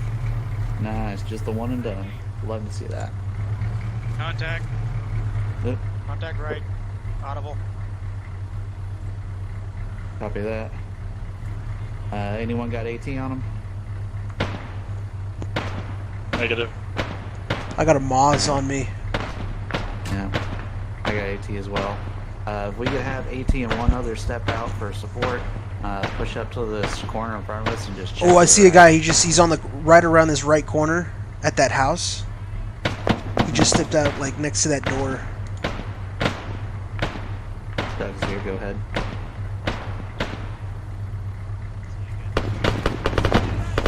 Doug's got this channel.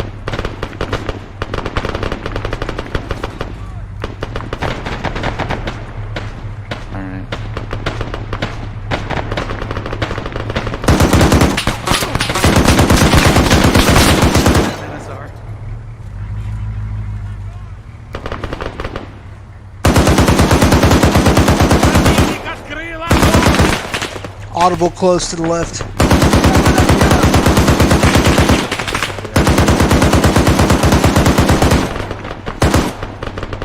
Reloading. That backing up.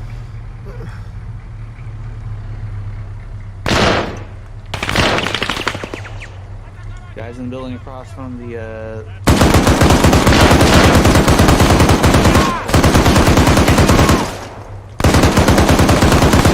hold this angle, I'm gonna step out and try to see.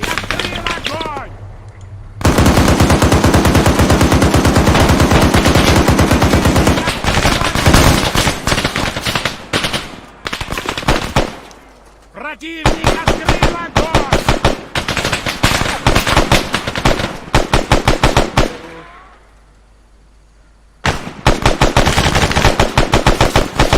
He's down.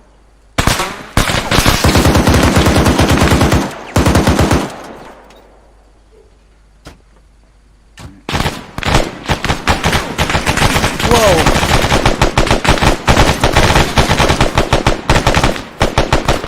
Противник открыл огонь!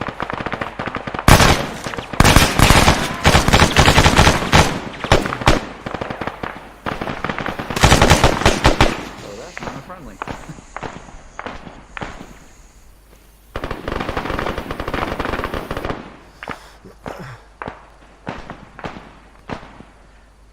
We good? Yeah, we got one cavalry on 1-1. I'm working on them now.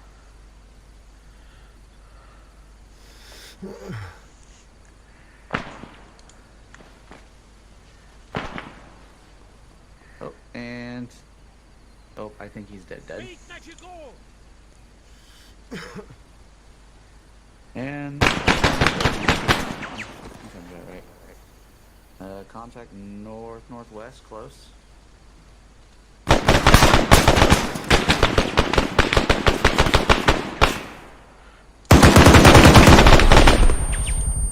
Down. Good shit.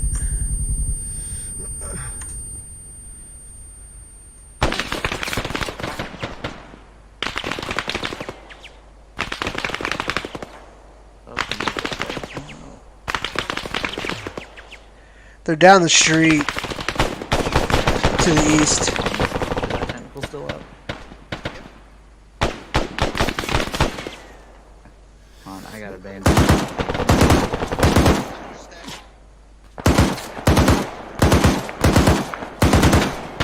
keep up the fire.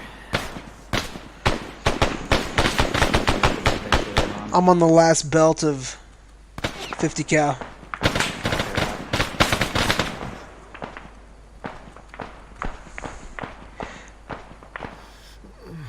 I'm gonna get out and try to shoot it with the Moz. Alright. I thought I had AP on me, but apparently my squad reload did not save that. We can all talk to each other. What we got? One injury, dropped I think the Tiger gunner's down.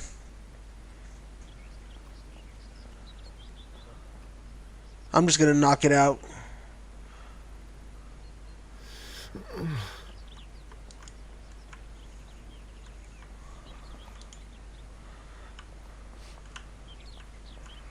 Clear back blast.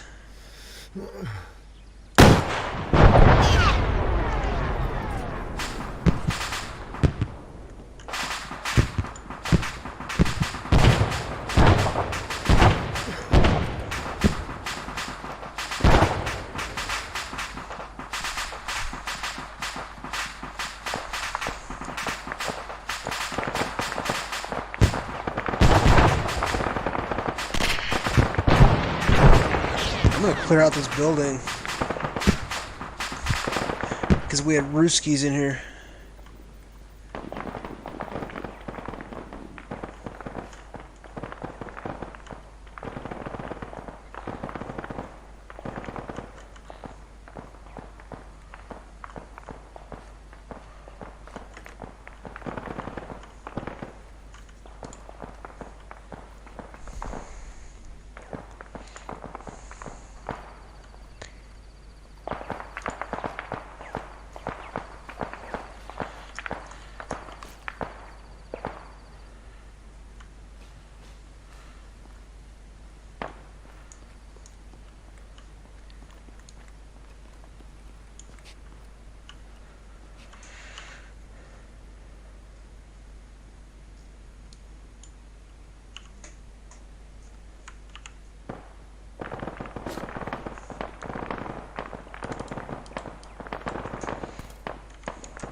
Oh, holy shit.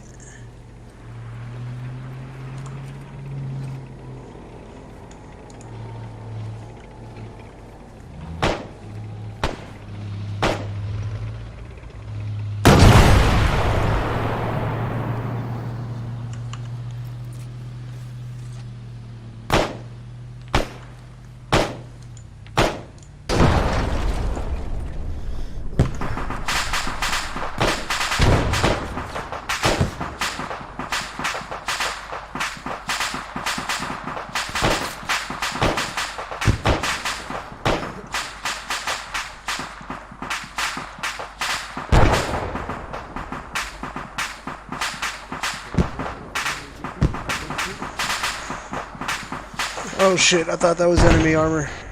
No, that was me. My bad.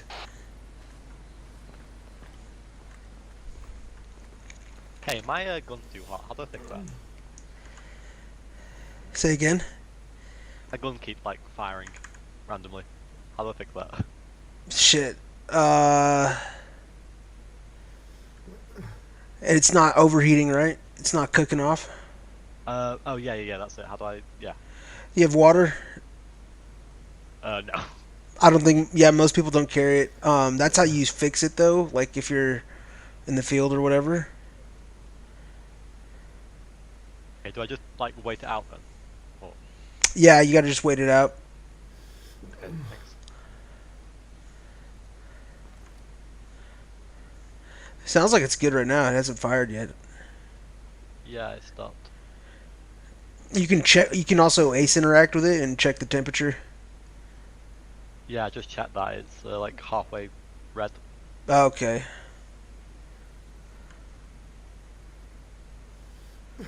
Yeah, it would probably when it's like halfway. They turned it down a lot in this server.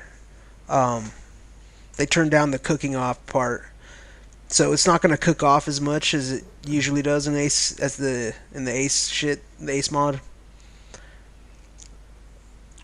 But it does affect like your accuracy. Yeah. So if you were to probably start shooting it right now, it wouldn't be as accurate as if you let it cool down all the way. Okay. Does the water like completely cool it? Yeah, pretty much instantly. Well, you gotta. It depends. You gotta use. It depends how hot it is, and then you gotta use. Sometimes it takes a lot of water. But just for reference, if you're like M240, if you're on 1.4, or even if you have a. Even if you don't have an, if you're on 1.4, and even if you don't have an M240, if you're like an assistant gunner, it's good to carry the spare barrel because you can just switch out the barrel and it's instant. Okay. And then can I just do that for free? Like, it's not like I can burn my hand around them. Can you do it for free or what? Like, do I just do it like, what I mean with like, I don't know what I mean. With the water? Yeah, like I don't need anything but like the barrel to change it out. No. Yeah, you just need to carry a spare barrel, and then you ACE interact with the gun. Like you don't even have to do the guy. If you're changing your, like if you're an assistant MG, you can change out your gunner's barrel while he's laying down prone, mounted up with the gun. He doesn't even have to move. And then the other thing too, a lot of people don't know this. You can take the spare barrel that's hot, and if you take it to the crate and you swap it with another barrel, it instantly you get a free one. You know what I mean? It's like an instant cooldown. Oh yeah. Okay. So you can just constantly run barrels to people. Not on your M4. Not on your M4. I mean, I know that's totally kind of irrelevant to your situation. I know, but Yeah, I understand that.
I guess I'll just fire off some more 50 cal rounds and call it, and maybe jump over to ready or not.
Go see what you guys are doing.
Form on me.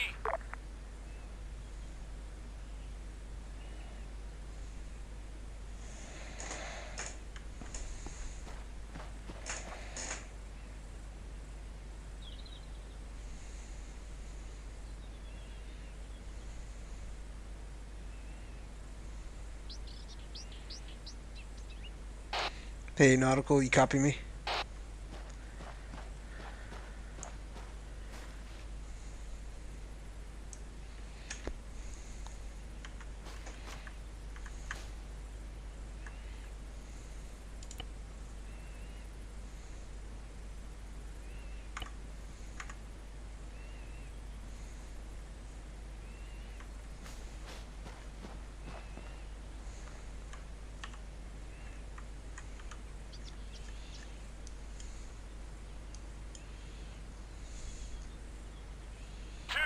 Form on me.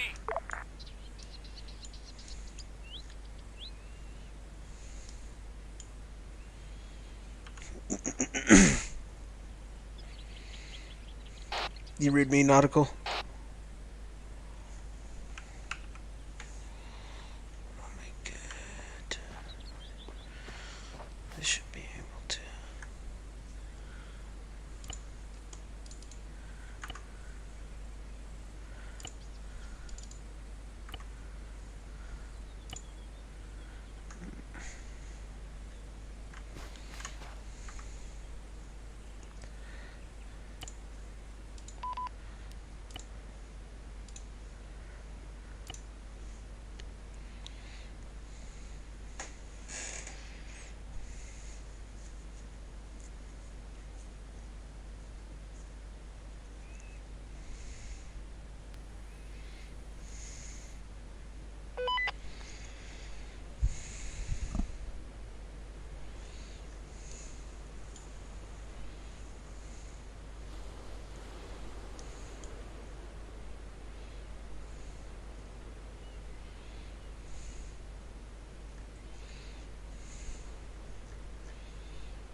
Yo, yo, yo.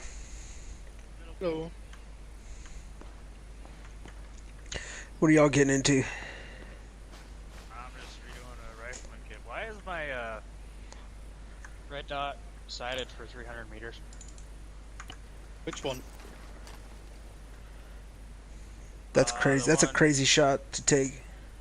I know, but I'm like, but what frustrated the crap out of me was I was pumping the Russians full of holes and none of them went down, and then they took me down. Bro, I was on the Mod Deuce, bro. I was on one of the 50 cals on top of the truck, and I couldn't put him down, dude. He spawned like 5 of them right in front of me, and I was just unloading with the 50 cal, dude. And they were tanks. Yeah, I know. It's because of the West. What?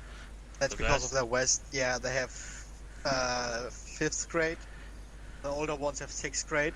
They have concrete. In reality, they have concrete in them, which is kind of stupid. Heavy as shit. It's crazy. I've never put that many rounds in some guy and they not go down. And then I accidentally shot one of our AAPVs. Oh, yeah.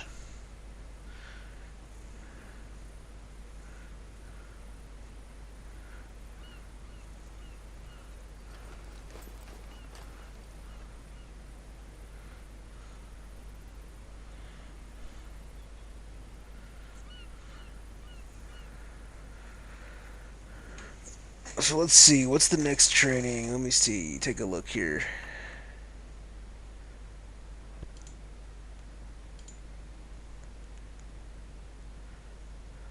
God, that reminded me how much I'm wanting the lib server back up. So tomorrow, F-Tech training. Yep. Should be good. Yeah. Good to see what their perspective is. You know who's running it? Jay Martinez.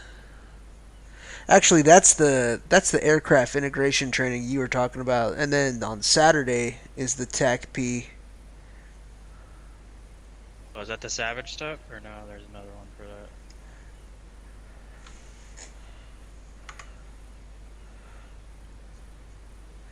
Savage is on the 11th, next Wednesday. Yeah.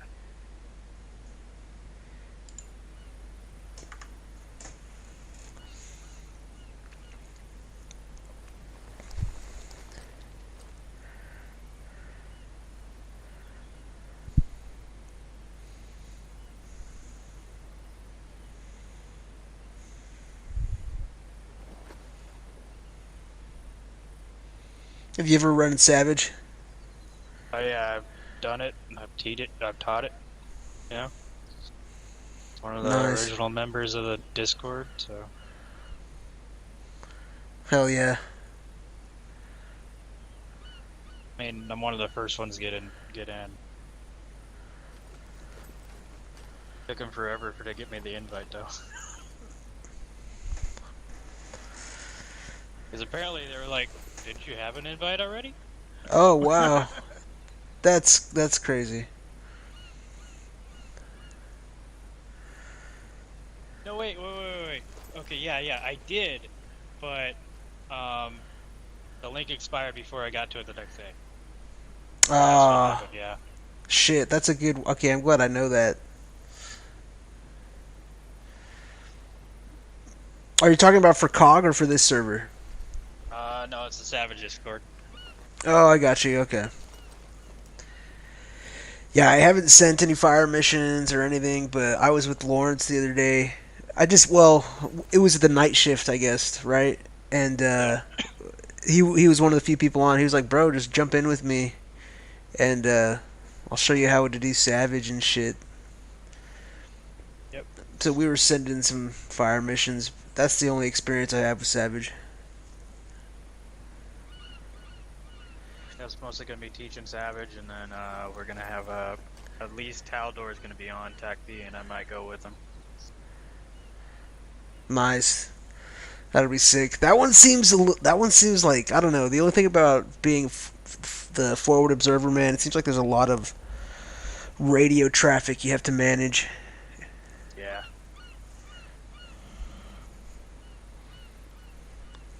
And if you get the notepad and 9-liners, it's so much better.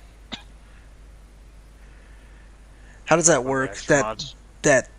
Well, I've seen that thing isn't it? I think they have the mod in the extras. Yeah. Yeah, I can't remember. I think you have to download it separately from the extra pack. Okay. But it takes life so much easier, and you can save multiple things of it, like 20 pages of each. Oh, okay. So if you're like Savage or something, or not Savage, or someone who actually uses 9 lines, you can just save these different targets. What I do is I save when they get on station, I type out what they have for ordnance, and then I save that in the check-in, and then I start a random 9-liner with their info and their code and everything. Okay, and those just serve as your TRPs, basically. Your TRPs are just spots you're gonna mark out on the map and be like, "Hey guys, I want this to be taken out," or "This is a point that may need to be taken out." So, and what Savage will do is they'll get on the map, use their map tools to figure out where it is. For now, I guess they have the 8 grid now on the app, so they can get pretty close with that. See, when I was doing Savage, it was on Essaker, I think it was, and we were only Lawrence was telling me that we were only able to do polar fire missions. Yeah, your polar is going to be your TRPs. Exactly. That's where I kind of got that from, and so that's all I've really practiced using. I haven't. What is the other one? I forget what the other one's called. Grid. Yeah, your grid. I haven't done. We were using Jen's already calculator. Yep, that's the old standard. I think everybody uses that. Yeah, I'm glad I know that tablet at least. Doesn't work. Okay, okay. The FTC doesn't work really well. I don't know why it hasn't picked up on the tables and everything for that, but that's probably a mod error. So do you prefer polar fire missions over grid fire missions? I prefer grids because all you need is to set up your gun, then you put in the grid reference into the target into one of the TRP slots, and then the elevation. It gives you the azimuth and elevation, and voila, you're good to go. Polar takes a bit more work. You have to have like the calculator, the RD calculator. Yeah. Well, I got you. For both. Oh, you do. Okay. Yeah, because there's the polar calc, and then there's the grid calc that you can switch in between on it. Okay. Up top, and then it changes the different stuff. What I've actually been working on now is the JTAC side of it, or the TAC-P side of it. Yeah. Okay. Because you'll see there's like the adjust fire thing. For some reason, the observer to target line doesn't work with the vector, and so the vector will give you a follow shot calculator. It'll or there's a follow shot setting where you lays like the object or whatever, and then you point it to where the shot landed, and it's supposed to give you the left, right, up and down, add and drop to it. But when I've been testing it, it doesn't work. So what I have to do is go and lays the follow shot, and then lays the target, and then you adjust it that way on the with the micro dagger. Polar. Yeah. Well, with the vector has a lot of neat, cool settings that will show up on the in the viewfinder. Okay. If you like use the tab and R keys a certain way. You can set up the waypoints. It won't set up waypoints. It'll just give you a lot of different information. Like it'll give you the horizontal distance and azimuths from one point to another, and that's what I've been using to get adjust fires. Okay. Interesting. Yeah, that vector is a beast.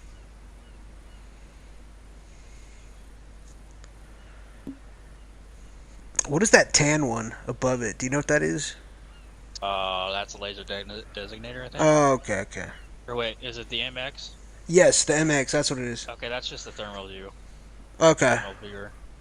Doesn't have much in the magnification range, but it can see thermal. Which doesn't help in like forests and shit because the effects aren't realistic. Because you would expect to be seeing at least some bloom behind, bushes and stuff. Yeah. But you don't. Okay, here's a question. How do you know approximately how long it takes for a vehicle to cool down after the engine's off when it's not going to show up on FLIR? I don't know. Not even sure if they will stop. Yes, it's depending on the vehicle. Shortest amount is 2 minutes, up to 5 to 10 minutes. Okay. Also, thanks to ACE, it's depending on the auto temperature. Which, this map, I think it's minus 6 degrees. Somewhere around that.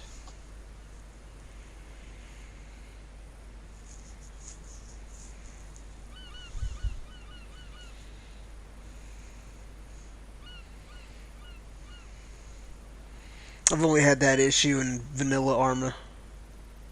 Yeah.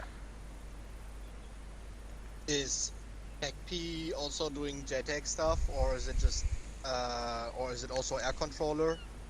Yeah, it controls all assets: Savage, Stalker, and Reaper, and Demon. Just the JTAG stuff, or also the what the ATC usually does? Where's fly zone? What's the patterns? That kind of stuff. You can, yeah, like you designate hold points, battle points, and collection points. Okay, so no IP, no BP. Yeah, you do those too. Okay. Like you'll have a collection point.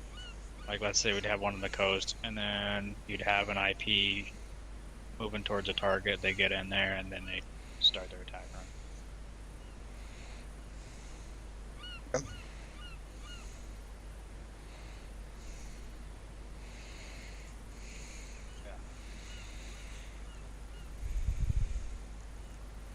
Fun when it goes. And you work with Banshee too, right? As JTAC? Like, you coordinate with them too, right?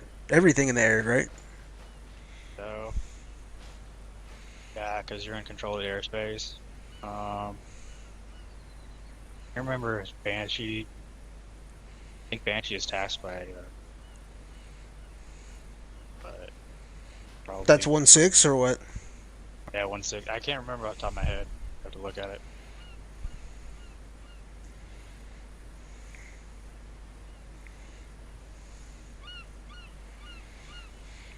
Well, if like let's say you're calling in a fire mission for Savage, right? Is Banshee monitoring your channel with them? Probably not, right? I don't think so. I think Banshee. Oh fuck! Got my head. Damn it. Been a long time since I had to go through that. I mean, I don't know if it's SOP, but I'm sure a lot of people do or don't do it. I don't know. Yeah.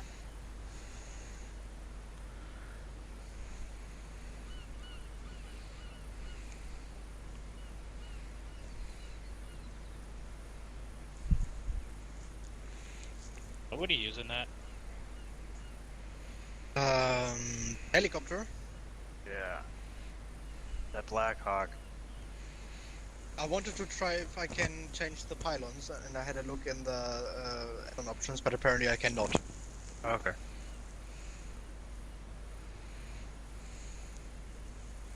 Yeah, just remember to delete them when you're done.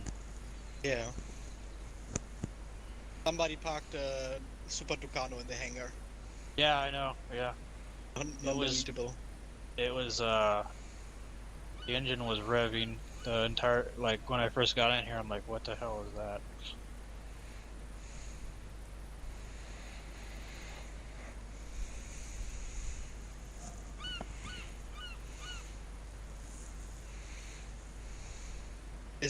Are the pylons also fixed on the Liberation server? I have no idea. I'm not a pilot, so I don't know.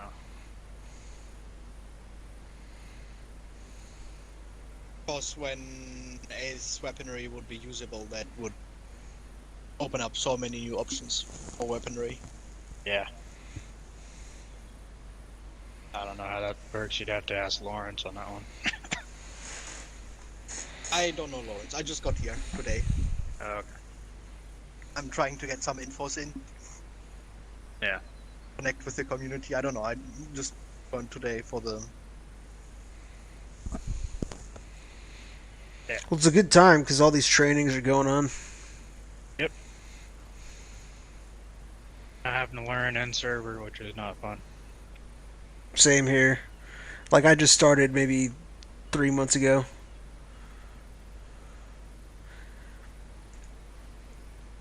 Oh, how many hours do you got? Arma in Just total. a couple hundred. I don't know if I have a couple hundred yet. I might have like 50 or 60 in server hours.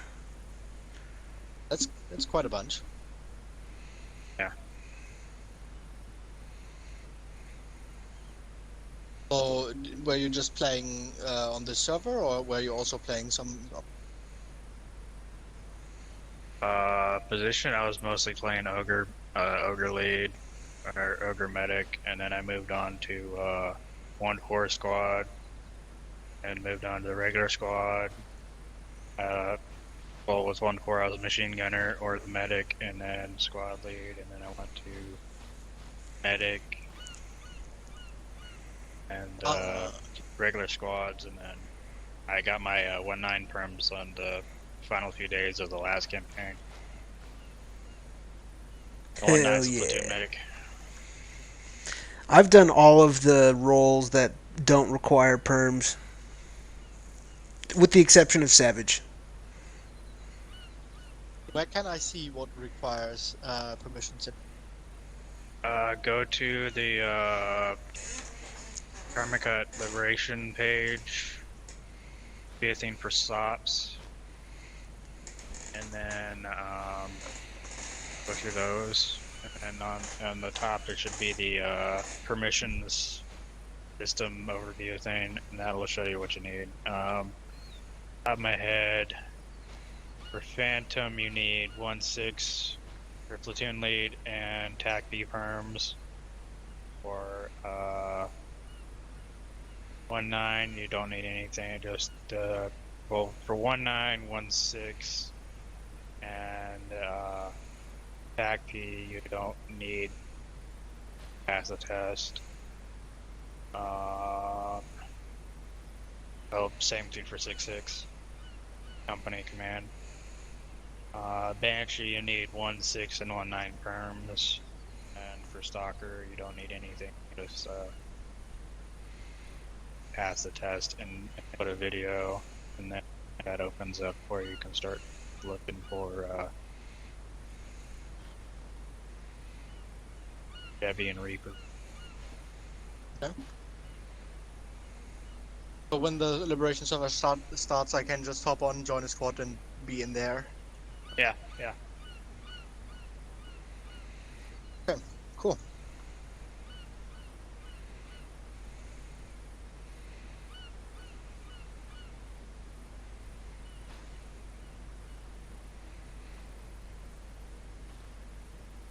Yeah, we'll probably fill up these squads pretty good whenever they do get the server rolling again. Yeah. I like to be 1.9 during one of them. Have you done it on Altus before? Because it seems like that's where we're going. I haven't been on Altus. I've done like the campaigns and shit. Okay. Yeah, same for me.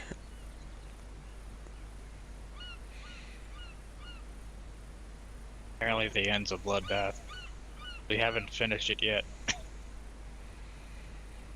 That's what I heard. It'll be cool to finish it. Yeah, no.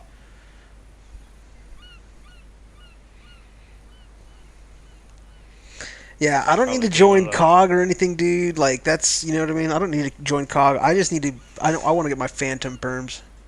Yeah, you're gonna need a 1.6 and 1.8 for that. Yep. So it's a while off, but yeah, waiting for them to get done with my 1.6 and 1.8, so I can start working on the. As soon as they come up, I can do the Banshee and maybe even Phantom. do you happen to know how many server hours they're looking for typically whenever they grant any perms? I think it was like 25 at least. Oh, that's not bad. Okay. Maybe more for the extra permed ones. Okay. I don't know.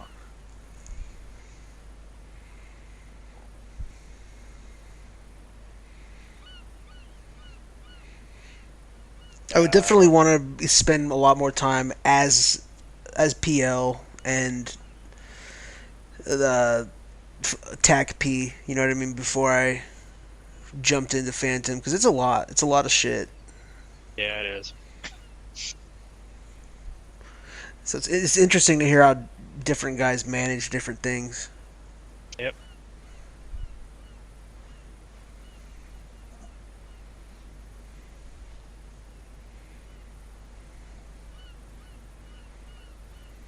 I looked through the forums, and on the bottom there's 24/7 role exams. Yep.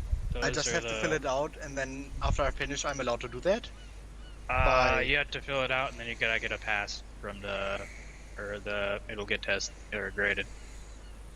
Usually takes 1 to 2 weeks. My 1.6 has been sitting on the table for a while because of the whole break.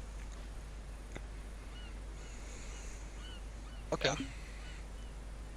Do any of your exams you've submitted so far require the video component? Yeah, that's Stalker. Okay. And, it's the air assets. Like Stalker, Chevy, Demon, and Reaper. You gotta do backflips and loop-de-loops and shit. Nah, I think it's just land and shit. Be hilarious if you did that. Oh, if I don't want anyone to watch me land, dude. Like I said, dude, I fucking I get as low as I can safely, and then just auto hover to level it out, and just drop it down low collective. Yep. And then you gotta pray there's nothing there. Yeah. The nice thing with the hatchet framework Blackhawk is that you can fly it without having any controls on. One? The hatchet Blackhawk, the Blackhawk everybody uses here. You can fly it without touching the joystick or the bottle. Wait, what? Yes. Is that autopilot or something? Kinda. You have to Yeah, start the whole thing. Then you have to set radar altitude to lift up. Just radar. You can also run with barometric, but barometric is something else. So radar altitude. Then you type in a target designation, either by coordinates or a fixed one. So maybe if it's a fixed town, I want to land there somewhere. Then I can set this one. And then I just toggle SFM on, and then he turns into the direction, and then I push the button for set speed. Then I turn the speed knob up, and then it just turns me into the direction and flies me with the speed I set. And when I reach the destination, I just have to turn the knob down, and it will slow down, and then it hovers because speed, and then I just have to lower the radar altitude, and it goes down by turning knobs. That's insane, dude. It's basically autopilot. That's cool. Yeah, I'm pretty sure you will pass the test with that.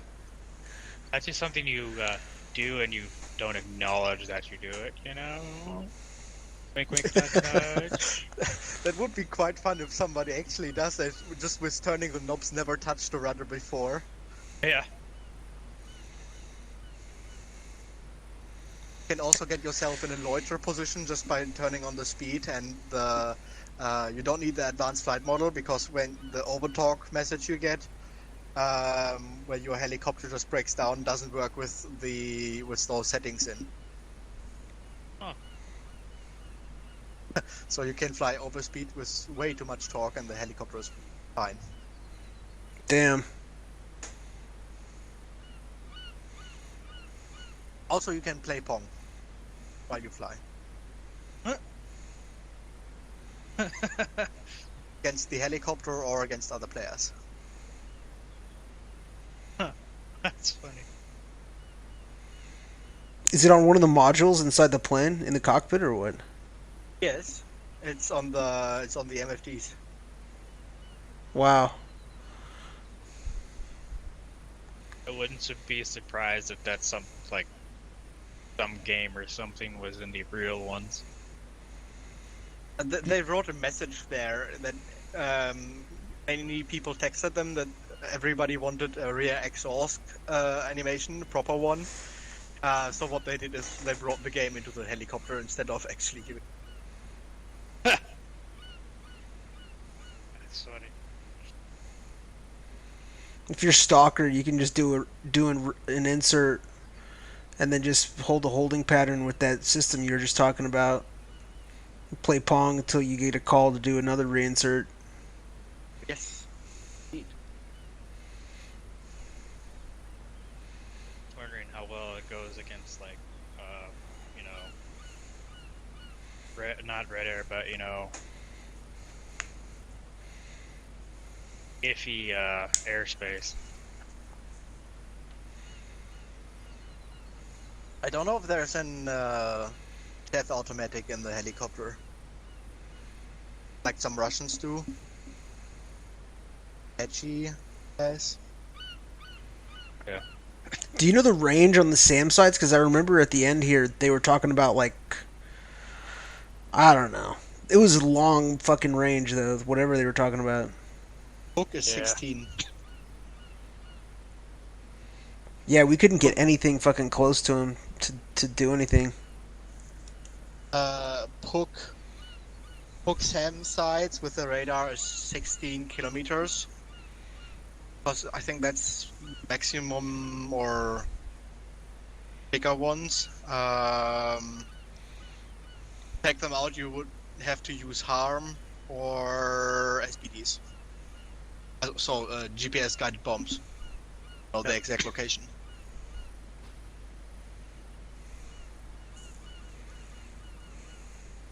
But that's some advanced shit. Yeah. JTAC can run that, right? Yeah, if they can get to target, yeah. If they have eyes on, right? Harm is just fly in the zone, pick up radar signal, fire, rocket looks for radar, gets radar, destroys radar. Doesn't need JTAC. Yeah, those are nice. How often as... GPS. Sorry, go ahead. Oh, same goes for the GPS guided bombs. Yeah. Okay.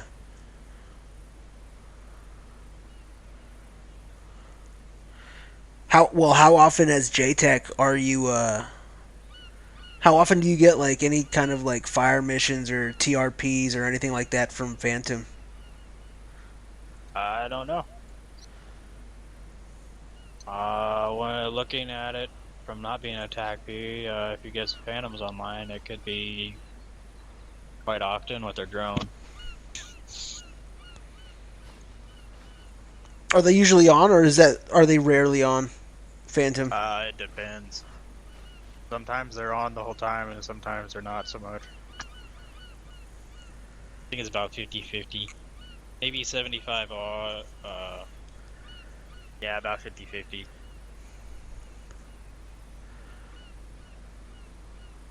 At least that's what it was in the last map. Because it's like, I mean, it's kind of locked between two exams, or behind two exams. Yeah.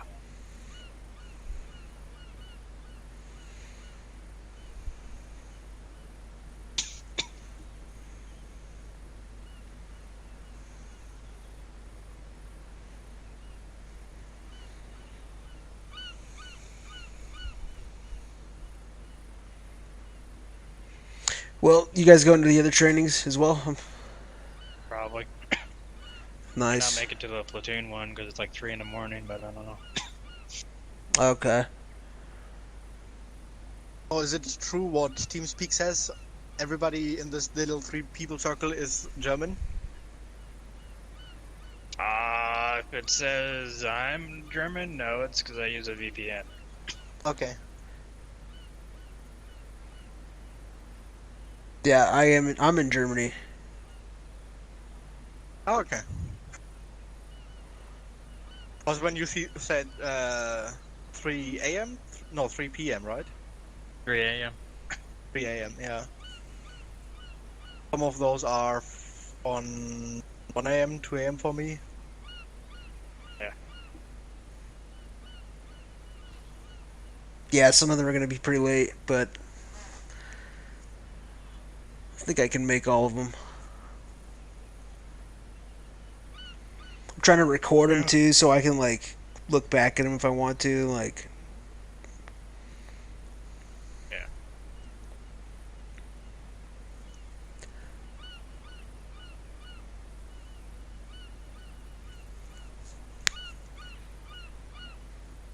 You been taught Ogre yet?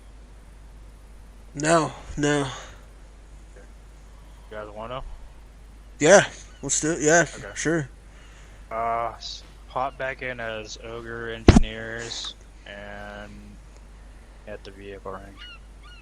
Okay. What do you want to do there?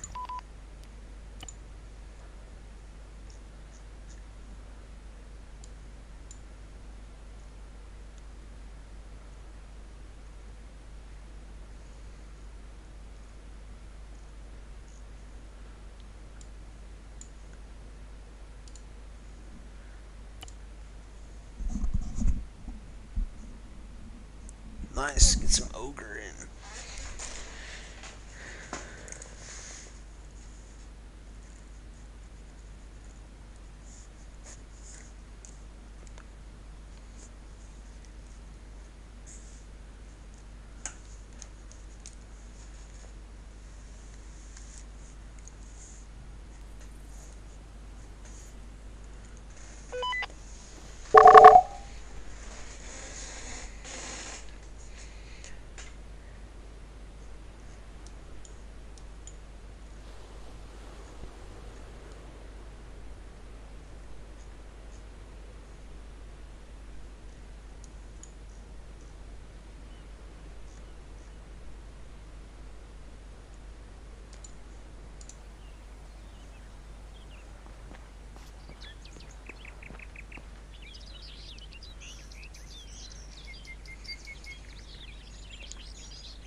So I made 2 loadouts. Public. Hell yeah.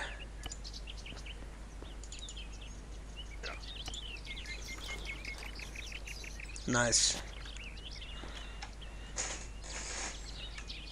You can save those. The only difference between the Ogre Engineer and the demining one is that one has red paint. Okay. Okay. Okay. It comes with a patrol cap, but at least the Ogre Engineer one does. But yeah, the demining one comes with it too. But if you are going into a hot zone, you might want to switch over to a helmet. Okay.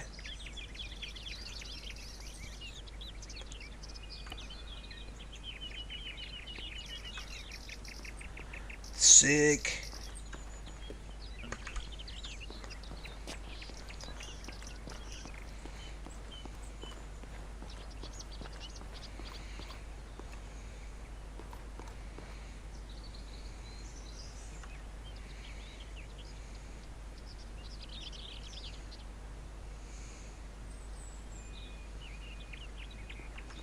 When you have the mine detector, is it like always on? You just have to hit the brackets button?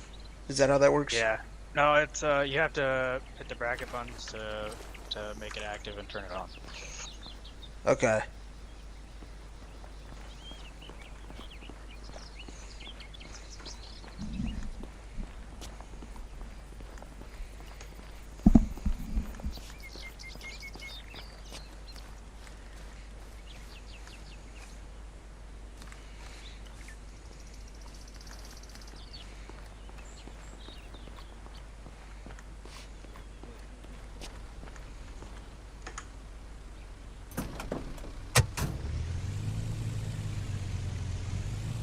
I'm just getting all the different vehicles we get.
Holy shit.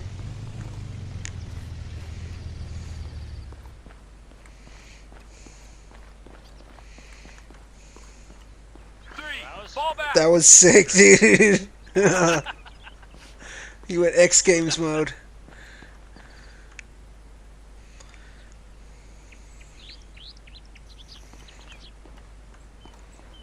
Damn, there's a bunch.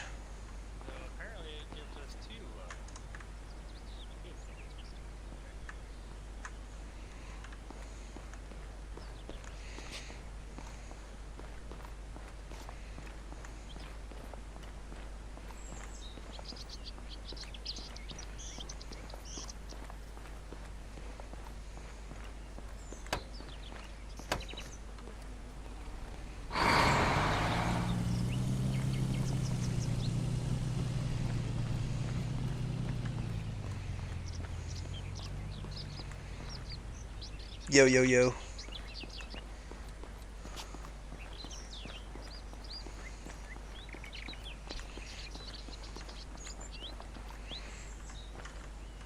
Yo, yo, yo, what's up? He's spawning some vehicles over here. You can drive that one up there and park it. All right.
Okay, you got it saved? Yep. Okay. Like I was telling Puddle, if you need to, you can switch over to a helmet if you're going someplace that might be hot. But I like the patrol cap because it isn't 4 freaking pounds. The patrol cat also has an armor rating of 2. Oh yeah? Yes. Nice. Okay.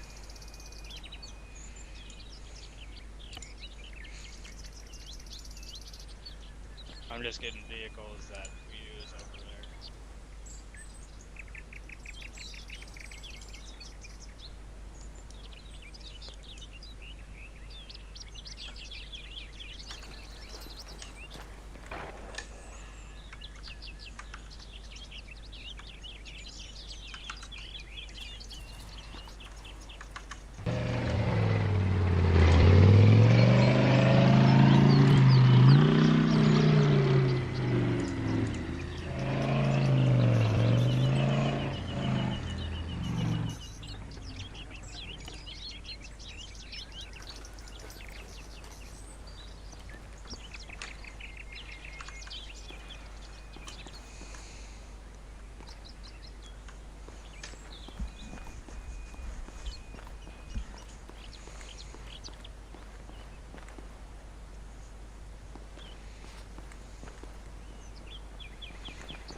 I'll drive this baby over there. Yeah. But hop out for a second.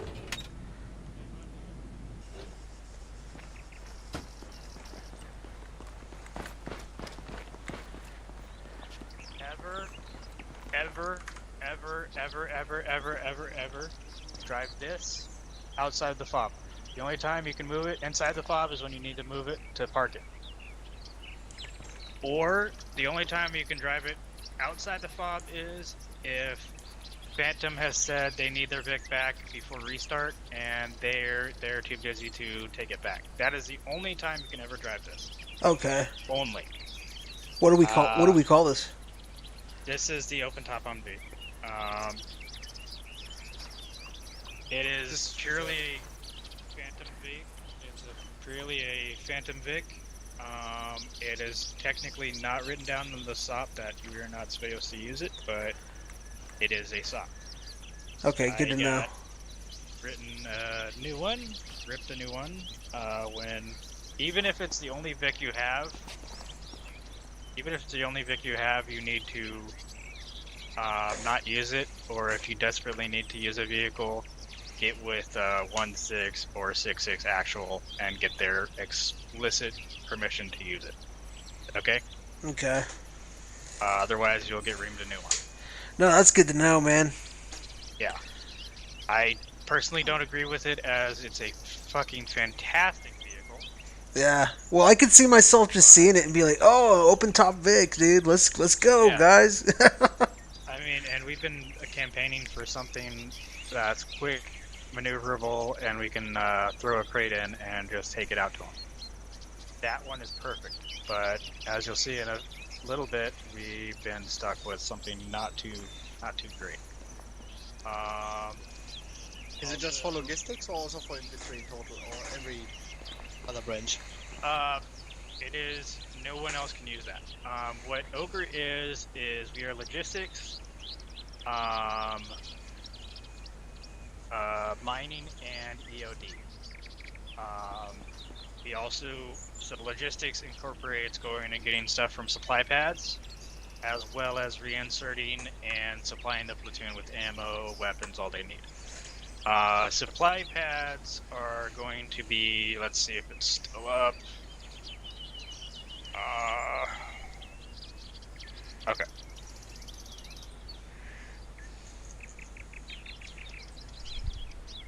Do we need food?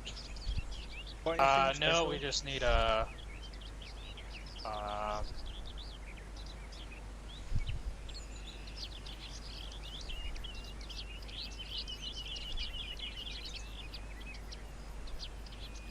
We need fuel.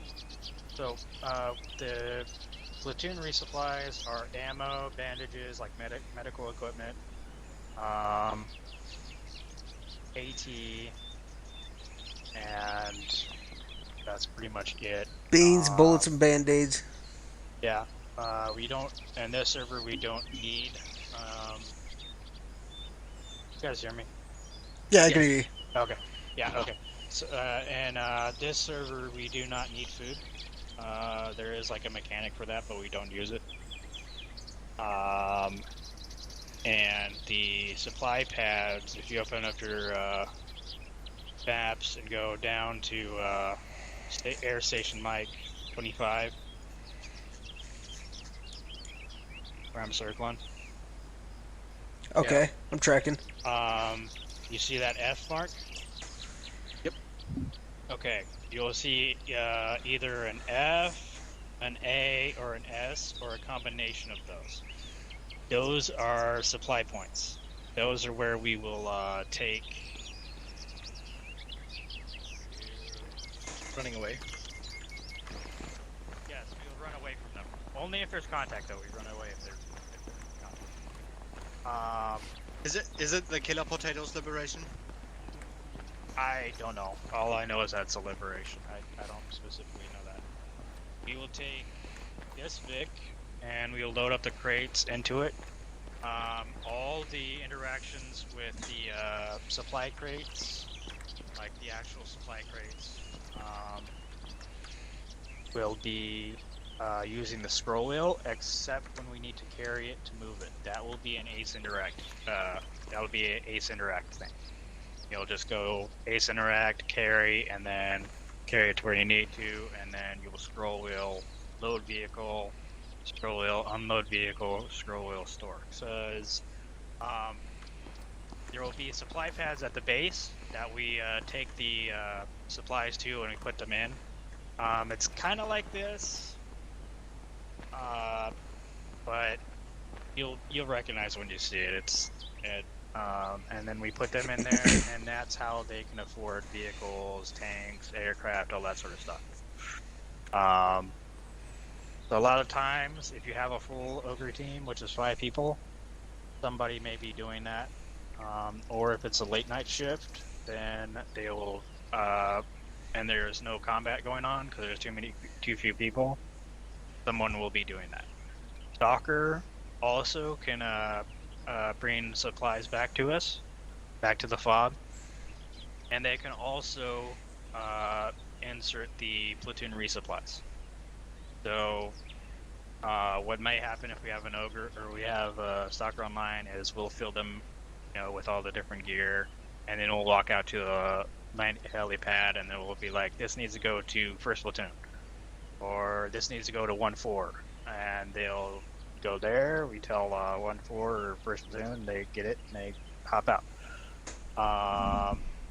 So over here.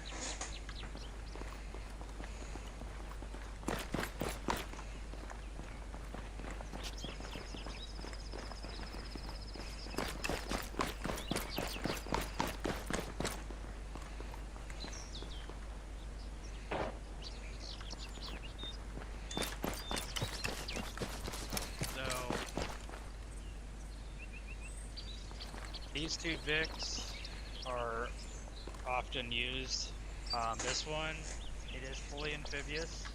It's low as hell, but it is fully amphibious. This is what we do, especially on maps where we first need to, if we're launching from the carrier or something, we'll be using this and ribs, and possibly a Mark V, but I don't think there is a boat spawner on this map.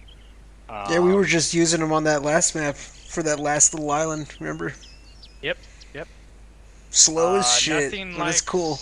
Yeah, nothing like sitting in the back while people are shooting up top. You're like, and you're the medic too, so it's not like I can put my head above, to get shot, So I'm just like sitting there. I'm like, this sucks. And you're like underwater, right? yeah. I remember that. Oh god, that was horrible. For some reason we didn't drown though. That was a weird thing. But it's a cool Vic though, man. It's cool. It's fucking amphibious. Yeah.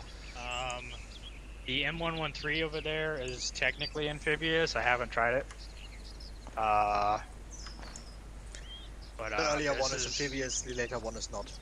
What? The earlier one is amphibious. The later one is not. Yeah. This will be what you'll primarily use for those beach assaults. This one. This is the pros variant. I absolutely fucking adore this thing. Because that crow system has thermal on it, and it's wonderful. We usually give, if 1-4 is needing a big vehicle, and we can give them one of these, we're giving them that, because they love the ISR capability on it. Okay. But, for instance, in that, in one map, we were given, I think it was like 6, maybe 9 strikers per map restart. And that's what we use to bring people in and out for inserts and, tactical withdrawals. Yeah.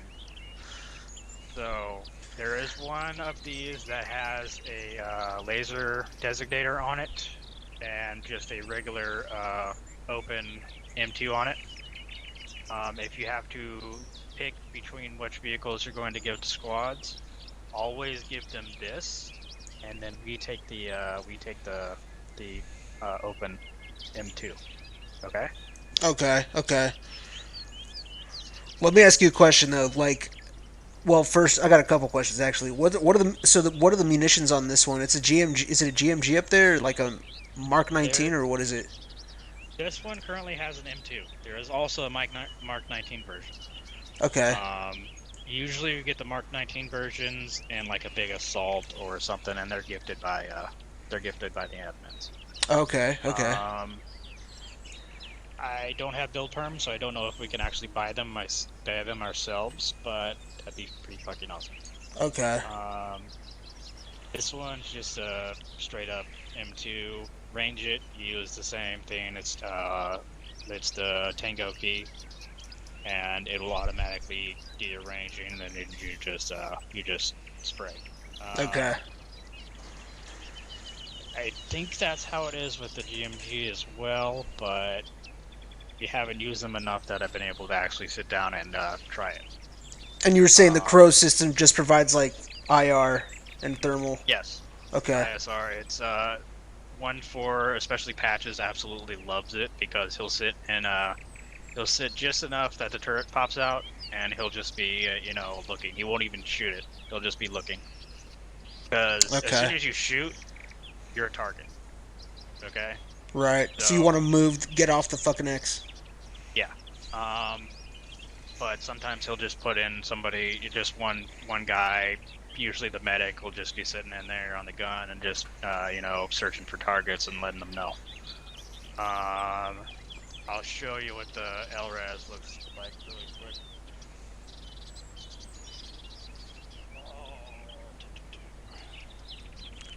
This is the LRAS.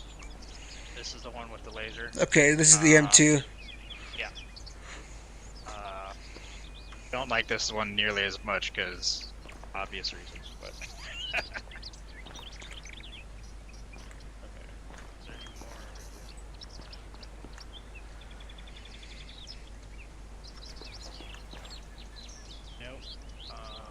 Okay. What kind of awareness do like the T80s or any of the heavy armor have like when you're out there? Like if it's nighttime and you have that what you just had out, like that M2 version, like how much how at nighttime how visible or aware are they the NEI? They are fairly significantly aware, so what we will do is we will not even approach a tank area. We will drop them off, you know, before it. And as an ogre, you have an absolute right to tell them, I am not getting you any closer. I don't care who it is, could be 1-6, could be anybody. You have a right to say, this is as far as I am going. There's an active threat. I am ensuring this vehicle is safe. Get the hell out. Don't say get the hell out, but you know. Because you don't want to lose the asset. No, because then somebody's got to pay for it. Then you gotta go, you know, somebody's got to have build perms to build it, and it's a hassle when what you want is that Vic staying in the fight. Okay? Yeah, okay. So, let's go over here.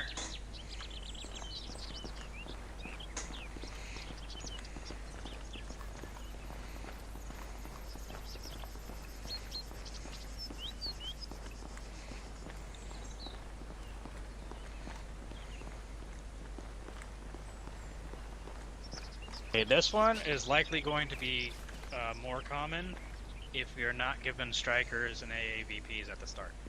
This is most likely what we're going to be buying because it's fairly cheap and it's got decent armor. You can also fit more people into it. I think with the striker you can get a full squad into it. I can't remember if it's an 11th spot or not, but with this one you can get in I think you can get an entire squad. I got a visual. Tank, 700 meters, west. Yeah, you have more than enough space. Is this the one you said was also amphibious? Yes. Although I haven't tried it. Okay. We get AAVPs for that. Then here is another Vic you might have. This one's usually a bit later in the server. This can fit an entire squad exactly. So what may happen is we'll give this to 1-4, they can have their entire squad in it. Okay. This is also a lot easier to lift with the Chinook and drop anywhere. So I'm not sure if you recall on the last island, Conjo was running around with one of these for quite a bit. It's good, it's decent. It'll take care of you if you take care of it. All right. It's not as maneuverable, I don't think, as open top, but it's fairly decent. So, y'all done with looking at this one? Yeah. Okay. Now here is the bread and butter of Ogre. This is what you will likely be driving all the freaking time. If there is no 113s and no strikers. Frankly, this is an awful truck, but it's the one we get. Because it is dirt cheap. I think it's only like 75. Okay. And remember how I was just saying we've been petitioning for a vehicle that's a lot more, maneuverable and everything for bringing crates in? Yeah. This is why. Okay. Take this up any incline. You're going to be, I always think of it as Thomas the Tank Engines. I think I can. Alright. So, you can fit a fairly significant amount of people in this. There is also one with a gun on top and supposedly a little bit more armor. This one, or a little bit of armor in the first place. As this has basically no armor whatsoever. But yeah, you will learn to love and hate this thing at the same time. Damn. Alright. Okay, here's a question. How many crates can you fit in this as compared to some of the other vehicles?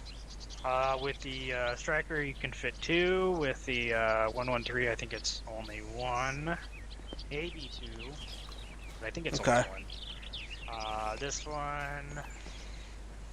I don't want to give you a wrong answer. You can fit 4 of these. Oh, 4? Oh, okay. Yes. So you can fit quite a lot into it. So I see why this is the workhorse then. Okay. Yeah, it really is. Especially if we need to do a 1-4 resupply and, you know, first platoon resupply and then an AT one, you know. Because sometimes we'll have 3 crates out there and then we got to bring more back too. Right, okay. So, yeah. This one is for fobs, we have Huron containers, like you see them at the airfield. You see the one with the big fuel tank and stuff. We can transport that with this. When we move fobs, we have a fob container that either a fob container or a truck. And we can put a fob container on this. Generally, this will be given to Savage when they have their 777, because all they do is they put it on here and scoot. You know, it's shoot and scoot. So, yeah. Like the fucking HIMARS. Yeah. You cannot put supplies, like, you know, fuel, ammo, supplies onto this. I have tried it. Which was unfortunate because we had one island, or the second island, and the last map, nobody thought to bring over a cargo HIMMET, so, yeah.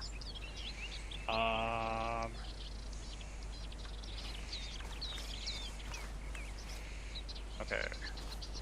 So this is that said cargo HIMMET. This is what we're going to be using for supplies. It carries 8. So I call this the BBW, the Big Beautiful Whale, because it is a whale, and we love it dearly for its supplies. In fact, I was 6 very by 6. upset when, yeah, I was. Well, it's an 8 by 8, or maybe. Yeah, I can't remember off the top of my head. Then we have this one is the repair. You can tell by having stuff in the back. Okay. You cannot spawn the fuel HIMMET, but it's basically one of these with a big ass fuel container on the back of it instead of the cargo bed. Okay. So, like if you have the fuel container on it, is that pretty much all you can carry? For this, or for the flatbed, we can put a fuel container on it. For the fuel truck, we can actually, I think, put a couple crates into it.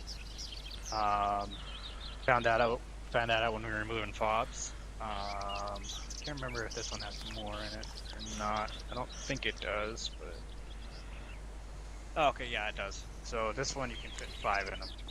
Okay. This one is. They may do it differently, because on the lip server we couldn't fit 5 into one. But okay. Anyways, so this is our repair Vic. If Stalker goes down, supposedly shoots or gets shot down, but oftentimes they clip a tree and then blame it on the enemy. So we come out, we drive it out, and we do a full repair. Let's say Butcher needs something. We drive out, we do a full repair. If it's just a track, then we'll take 113 or something else out there, and we'll have a spare track inside, and then we'll use that. But if it's like really fucked up or something, we'll bring this out. Okay. Sometimes we may have to use another vehicle to tow it back to safety, and then use this. For instance, that happened on the last map where Butcher was getting engaged, and so we drove out there with, I think it was a 113. We hooked it on to Butcher with tow ropes and yanked it back, and then we were able to fully repair it with this. Damn. Okay. So what I'll do now is, okay, so neat trick though. Do you ever do you ever get like a like? Sorry to interrupt, but do you get like a? Have you ever gone out with like a detachment for like security? For a repair run or something? Yeah, generally, if we need that, like let's say Butcher's down, then Butcher will be doing that, and I'll probably take at least an extra man, maybe two, if I can fit him. Because sometimes we'll rock up with two vehicles just in case we need to pull it, you know. Okay. So the other guys have a way of getting back. Yeah. Okay. And so, if need be, we can assign a squad, or we can ask a platoon lead to assign a squad for us as protection. And I've had that happen a couple times where, thank God, they were there. And so, generally, what will happen is one Ogre will be doing the security, one will actually be working on the vehicle. Our Ogre medic is supposed to deploy in the field every time we go out, but that's not necessarily the case. But especially if we're mining, I want that medic out there. Okay. Okay. I may even have somebody reslot as that. And generally, if we're mining and there's a possibility of enemy contact, I will specifically say I'm not going out there without a squad to protect me. And I have caught heat for that, but I'm like, I ain't putting my guys out there. I'm not walking out there. I mean, I wouldn't put my guys anywhere I'm not wanting to go. Yeah. So, yeah. Okay, that's good to know. Yeah, and for just well, I guess I'll go over it when we go over to the other range. But so full repair. So I'm gonna take this wheel off. I got a question. Yep. So you said you request an infantry to help us out if we have to do a task. If we're on a routine logistical mission, you know, we don't expect any enemy, and we hit enemy and they ambush us, so we just continue to fight or get out at all costs. You get out at all costs. We are not a combat element. If we have to protect the life of the Vic, and if it's going to get shot out from underneath us, if we do not engage a contact, then by all means do so. Like let's say somebody throws an RPG at us, we're like, oh shit, we got to really take that guy out.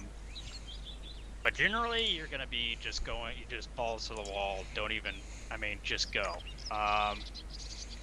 If we do have contact that shows up, like let's say we're mining and nobody has given us anybody, I will literally tell them just run, break contact, get in the Vic, just get the hell out of there. Don't even bother about the crate. It's okay. And we will literally I will literally just say, 1-6, this is Ogre. We have gotten contact. The minefield is not complete. Please advise whether you want to push somebody there to assist us or not. And if they don't want to, then that minefield's not getting done. So, because you can actually get admin punishment if you do go in and sustain combat. Because you got to remember, our lives and our Vics are more valuable than taking, a guy down, So a priority would be like keeping your Vics at a combat. Yes. Okay. Yes. There has even been times where I have just been like, fuck it, you guys get in and run, and I'd lay down covering fire. You know? That Vic, I can respawn. That Vic can't. You know? Right, okay. So, it's actually a bit fun, but that's the only time that I'm ever actually really going to be in combat, is defending something. So when we get ambushed, yes. wheels are off, then we have to defend, fight the enemy off, even if it's like a squad or half a squad. And then if we have to make sure that we got everybody, just so we can repair all the wheels, because it will take some time. And then If that happens, break contact, and just say, fuck it, we lost this, can we get people in to recover it, you know?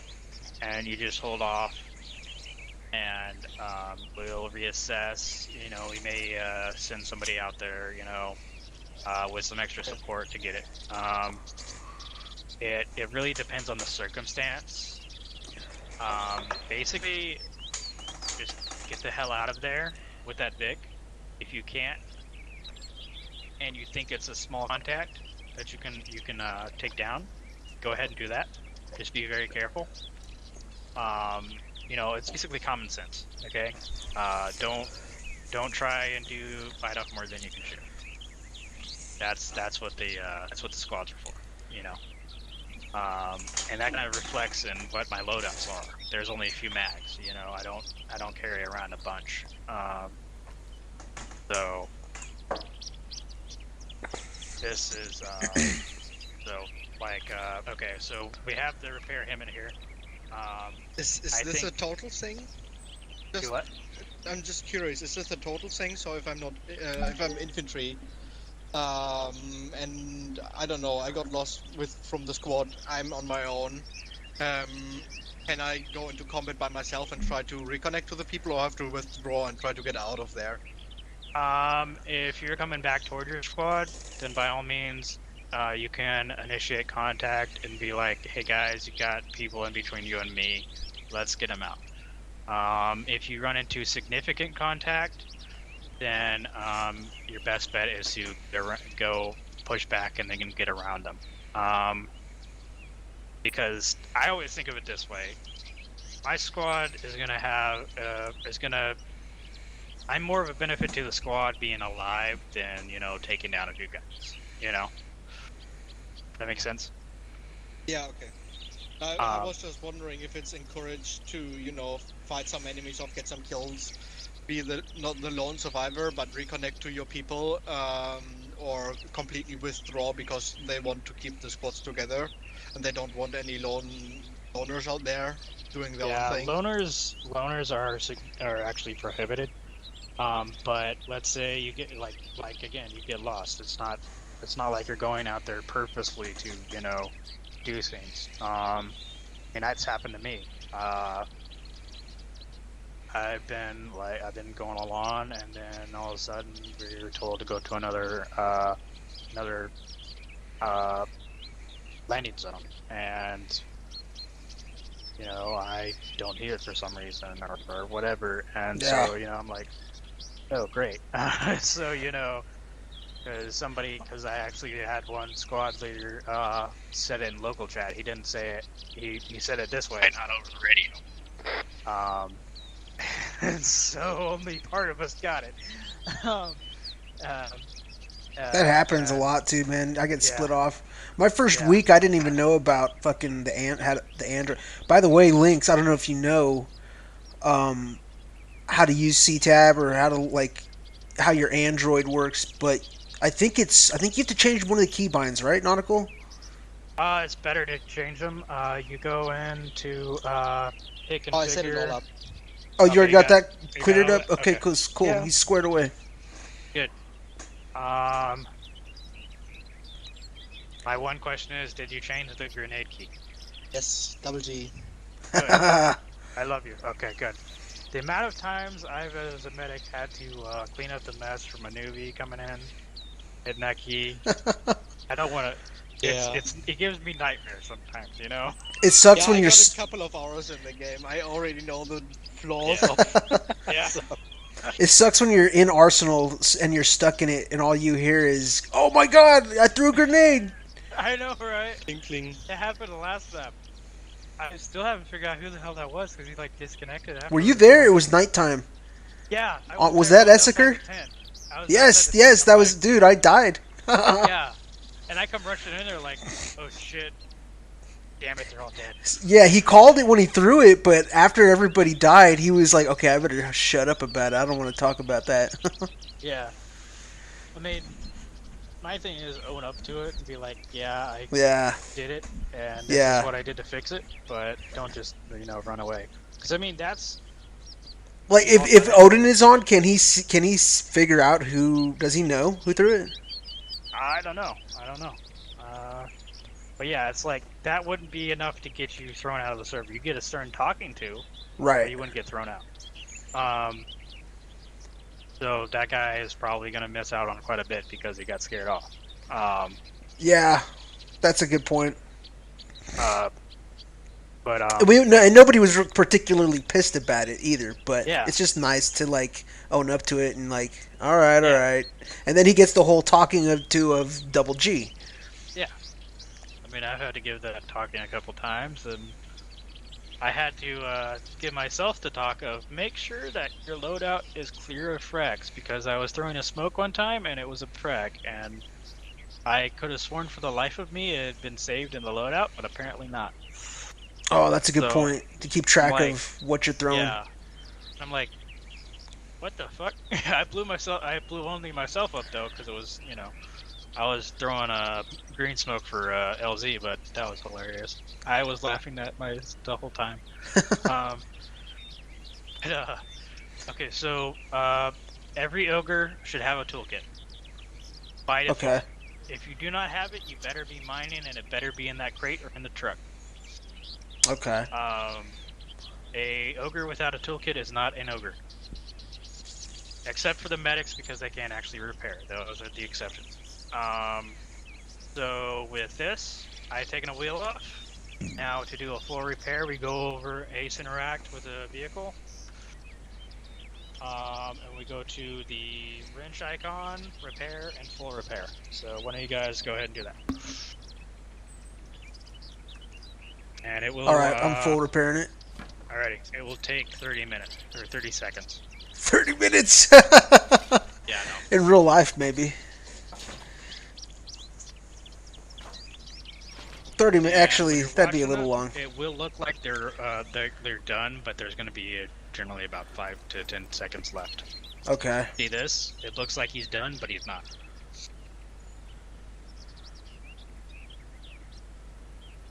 Yeah, there was 5 the seconds amount at of that stuff point. is damaged.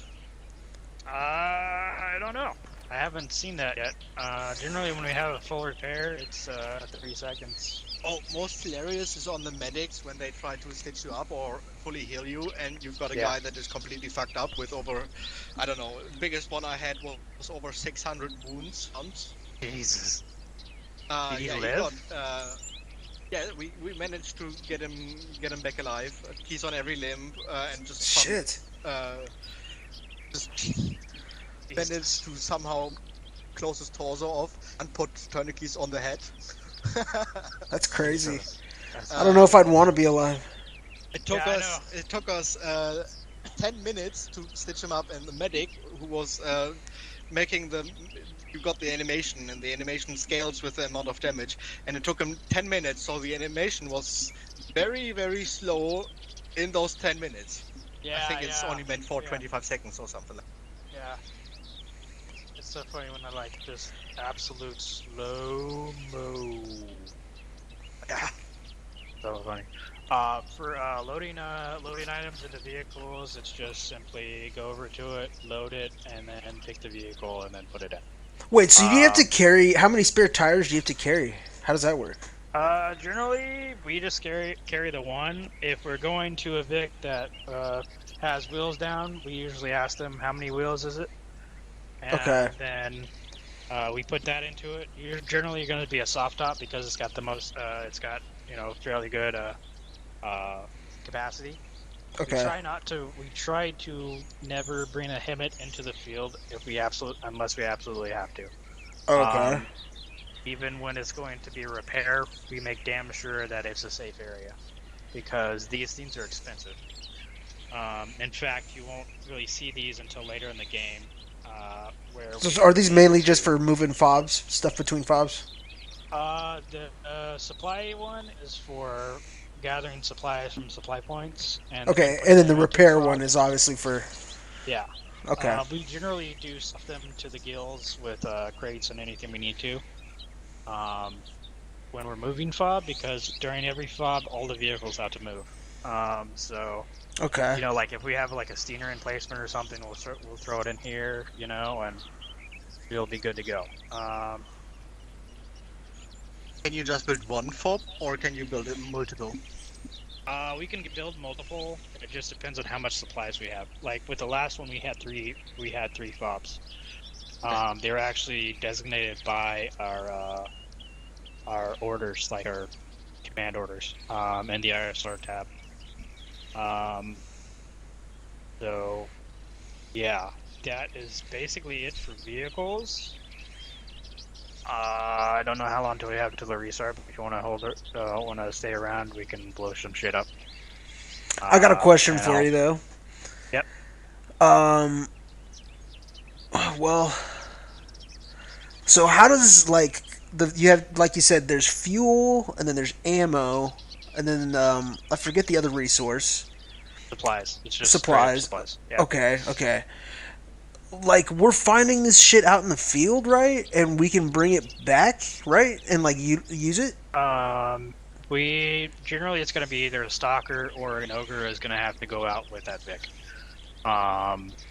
Because they can because a stalker can sling load stuff, or if they got a cargo Chinook, they can actually put stuff in it. Okay. I think the Slick also has cargo space, but I can't remember off the top of my head. So, like cargo space for actual supplies, not just crates. So that's who would go out there and get those. What we do, or what we have people do, is just mark them on the map, and then we'll get to them if we can get to them. Sometimes we may not be able to, sometimes we will, and you know, it's got to be a fairly safe area too. So there's been times where I've been like biting at the bit. I want those supplies, but there's a contact just over the next hill. You know, like they're fully engaged. And I'm like, yeah, you know, because those vehicles are expensive, so we don't want to lose them. Ever want to lose them? In fact, I kept gribbing the guy who lost my first DBW for like, I don't know, days. I was like, how the fuck did you lose that number, you know? That's good to be aware of then, that vehicles are... You don't want to lose them. Yeah. So like if you get fuel, like... I'm just wondering though, like because we're using it to build shit. Like, how does the building work? Basically, I guess is my question. Somebody with build perms has to. Well, first they gotta get approval from 6.6 Actual. Okay. And they will have build perms, which brings up a whole dialogue thing that they can use. They can spend the supplies, ammo, and fuel that we've been collecting to buy an asset. So, like an A10, you know, like we were running through those fairly good, and helicopters last time. They would go over to the airfield, plop it down, and be like, "Here you go," and those supplies and everything would be subtracted from the fob. Okay. If I recall correctly, the supplies and everything actually have to be in that fob that is being built at. Okay.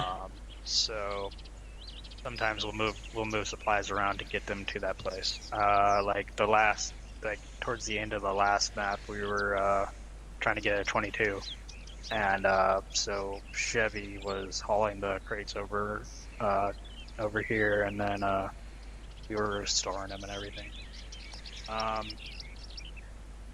So where do the resources come from? Is it like just as we clear objectives, it's like, oh, you get X amount of fuel, or you know, how does that work? like that place where it had the F mark. Yeah. There are places around the map that are specifically for that, and so an ogre has to go out and build an actual supply pad for the supplies to collect that, and then there's a time that goes. It could be, you know, an hour to 2 hours more, depending on how our civilian rating is. And that will, then it will supply, or it will spawn supplies every time that timer goes. And then we have to go collect them from that point. Every once in a I see how that while, you will works. see supplies just randomly appear, like in towns, you know, we're assaulting and stuff. Okay. Those are just random or something, and then we can go collect those as well. But the guaranteed ones are the supply pads. Okay. Any questions there, Lynx? If it's the Killer Potato Liberation, then no. Okay, I With honestly the don't. crates and all the supply, it sounded pretty much like Killer Potatoes. Okay. Liberations. Yeah, I honestly, this is the first lib server I've ever been a part of, so I don't Same. know about all that stuff. Most of it's like it's 80% of this is like new to me. So yeah. So the other part of what Ogre does is mining and demining. We can go over to the AT range, but I don't know how much time is left. So I mean, if you guys wanted to hop back on and restart, I can go through that with you guys. We also do demolition of enemy vehicles or supply caches and all that stuff. There's a funny story. If you know Conjo, he loves his C4. And so the last map we had caches that need to be destroyed. So I knew it was Conjo on, so I'm like, Ogre, please have fun, you know? What they do is they bring in a C4, and I think each of you should have an M57 firing device. yeah. Okay. That is when you set an explosive like C4 or Claymore. We don't really use Claymores, but you set that, and then you set the trigger, and then you can detonate them from fairly far away. I mean, do we have blocks in this loadout? We don't. I add those in as needed. Okay. Okay. And you just get those out of an ogre crate? Out of the arsenal. Oh, okay. Okay. So, what types of mines do we encounter? AT and AP. What AP? So, bouncing, or I think they're bounding. Bouncing Betties? Yeah, or they're hop over to the AT range real quick. Just okay.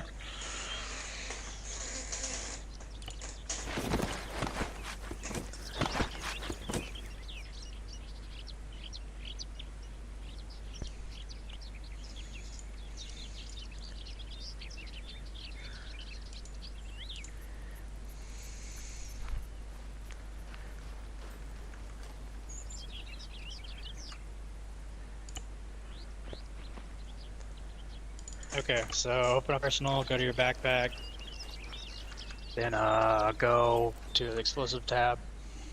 The M26s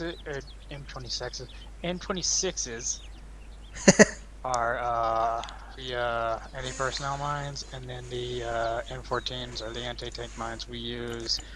I don't know off the top of my head what the Russians ones are, but they function exactly the same. The M15s, you mean? Those are ours? Yes.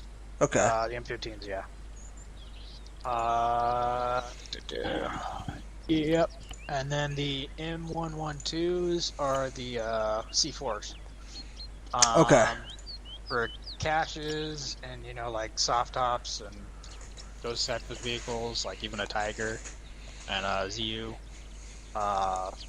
One stick is fine. For armored targets, we need at least one pack of 4, sometimes 2.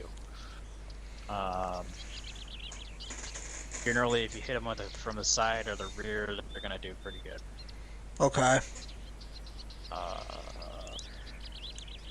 Here's a kind of a pretty much unrelated question, but when I'm in the Arsenal, and this is ever since I've gotten onto Karma's lib server, all of the tabs that I click through, the first selection on the right, I can't like add or subtract whatever it is. All the other ones I can, but whatever's on the top of the list, I can't add or subtract. I don't know if that's like everybody's is like that, or I don't know. I don't know what's up that. I can do Try that the just arrow fine. keys. Sounds like a personal. It sounds like I have a personal problem. Try the arrow keys. Arrow left, arrow right to increase and decrease. Okay.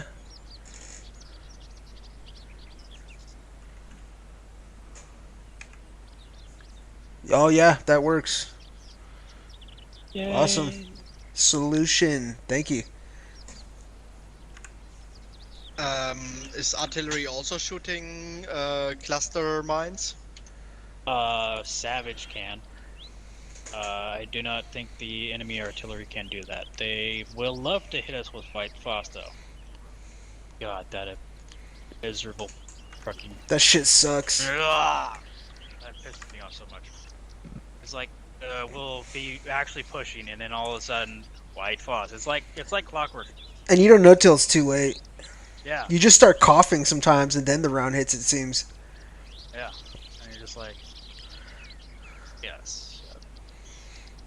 I actually been like expecting it, to be honest. Yeah. And I'm mildly surprised when it doesn't happen. Yeah, it's happened like a handful of times already to me. Yeah. We use the M26 anti-personnel bonding mine to mine stuff. Yeah. So generally we'll be mining roads because that's where battle groups come in through. So what I like to do is I like to have a 8 mine in the middle of the road, move out, 18 mine, go back, 18 mine, and then I'll intersperse AP, and then outside AP, other side out AP. Because a lot of times they'll hop up if their vehicles are disabled and stuff. Oh, they disembark. Yeah, they'll come out, Okay. and you want to nail them again. And this is in a line perpendicular to their direction of travel? Yes. Okay. You can also, some people like to alternate. They like to put AP, AT, AP. Okay. There was one spot where I actually did ATL at the front, and then I mined the shit out of it with AP mines because it was a choke point, and I knew that the infantry would have to go through that point anyways. So the vehicles are going to get hit with the AT, and then all that beautiful infantry is going to go right there. So it's a preference, and also using the terrain to your advantage. The vehicles don't like to go off the road a lot, but they will. They will go off the road, so sometimes you gotta watch them to, get the full thing. Generally from a safe spot and not getting run over while you're doing it. That happened real close one time. As you're laying these mine traps, then are you going back and forth to a crate or a Vic to Yes. grab? Okay. Either we'll take the crate out and we'll move it back and back and back, or we'll take the Vic and turn it around, and then we'll just drive it forward, get them out. Okay. Or Okay. Get them out, So depends. Also depends on what the area is like. Is there possible hostile contact? If so, we're gonna keep that Vic close. Okay. But then you gotta also worry about if something goes wrong and a chain detonation happens, then you don't want the Vic being taken out, so you want to have it a little bit ways away. Okay. So good to keep in mind. AP mines sometimes are bugged. The last map, they seem to be okay towards the middle and then the end. But yeah. My first ever mining experience was having the mine detector, everything working, and every single AP mine, because it was an AP minefield, every single one of them I could not see, and by the third time it got me, I was praying to God that Banshee didn't fix me up. Shit. Because That's I fucking just terrifying, bro. Like, to keep Yeah. going out there, dude. Fuck. It was at night too. Oh my god. And so, Bro, yeah, get that me was out. fun. That's nuts. But what's weird is that Lav, who was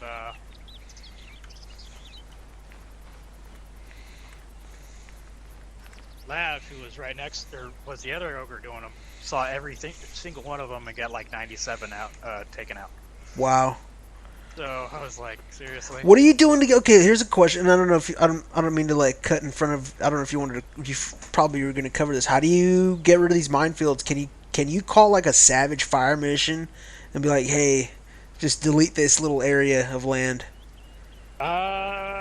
Potentially. We had at one point we were doing an assault with the Mark 19 strikers, and just people were just laying them out and chain detonating. But what we do is we actually crawl up to the mine very carefully. It could be double C, it could be Control C for you to go to from walk to run. Right.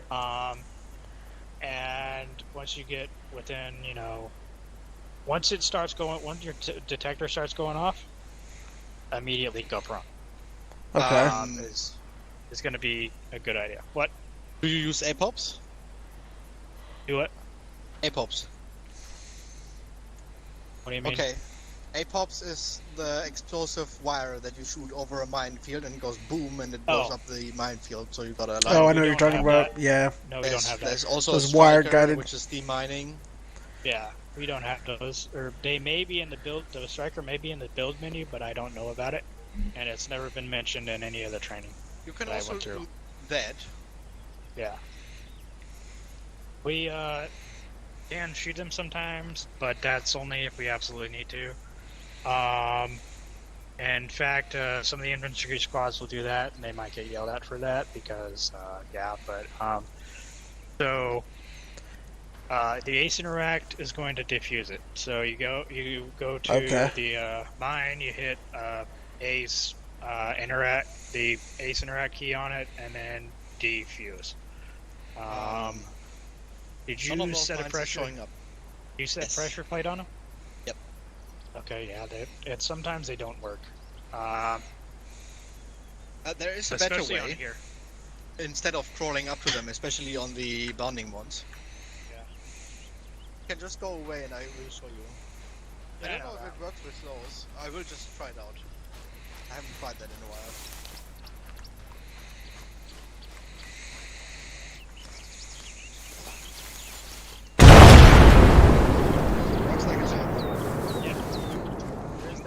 That's a more fun way of doing it, but. And so, how did you rig that for remote detonation? How'd you do that? Picked up a claymore, placed it. Oh, that was a clay. Okay. External, yeah. The same way you're gonna activate a mine. It's with your ACE interact. You're gonna go to a trigger and then go there. Okay. Yeah. That's basically it. How big are the minefields? Are they like 100 mines, 150, they or can be just small. 20? It depends. They can be small and then they can be fairly significant. It really is a we don't know until we get there kind of thing. Okay. A lot of times, like there'll be like a mine marker. Sometimes there won't be. So you gotta be aware of that. Do we have mine markers available? No, admin will do it. Your admin will probably put down a marker. All we can do is that. Doesn't work. Okay, great. Yeah, so is Ogre's mine detection capabilities and kind of built into the SOPs in terms of like how we progress through a map? What will happen is infantry will probably come up to a minefield, Okay. and they say we need this mine cleared, and then we'll go up and we'll do it. Okay. Their mine detectors don't actually work. It's a part of the Android thingy, but it's a setting that doesn't work apparently. So yeah. So most of the time, there's some casualties, and that's how we find out about the minefields. That or somebody with a good eye notices it. Okay. What you can do also is hit your control, is it backslash or whatever the one underneath your escape key or your return key is, or not return backspace key. Yeah. And you go to terrain and you put it to low. That'll make the grass disappear, and that's a hell of a lot easier seeing them. Right. Okay.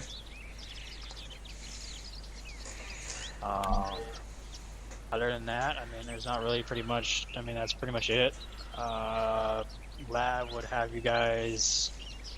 Lab would make a minefield, and you had to go defuse, but and it's 60 seconds to restart. So if you guys wanted to go through that, hop back in. I'll probably be here. Yeah, I'll jump back in. Alrighty.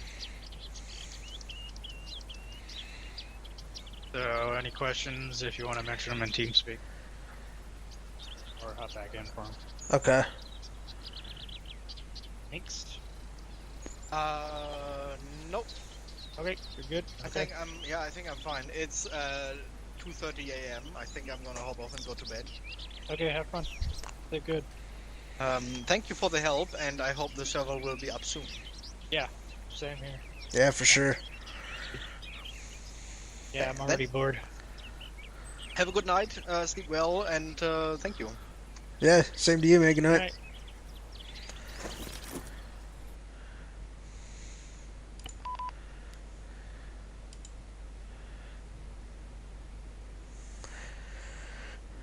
There we go.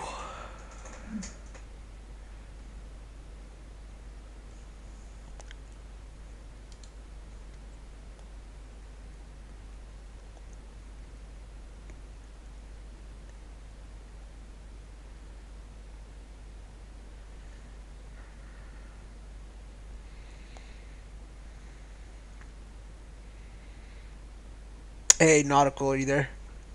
Yep. So how do you... I got a question for you. What kind of...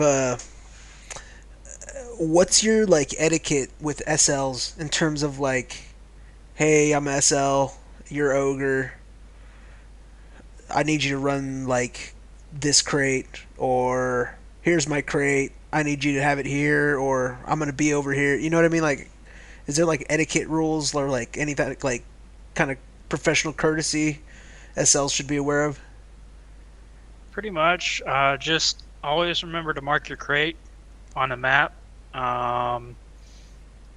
Just tell us what you need, what you're probably going to need before you got in the field, and just take care of your crate, we'll put them down where we can put them, and then your job's to come and get it, or bring your own crate and consolidate, and then leave it there, or something. Generally, if we're doing a squad, if we're doing one for a particular squad, we like to get that crate back that they were using, and then we can use it again. Generally, though, we use a first platoon resupply, or a second platoon if we had them, and then we have a 1-4 crate, which has their AT and all their belts and stuff. Okay.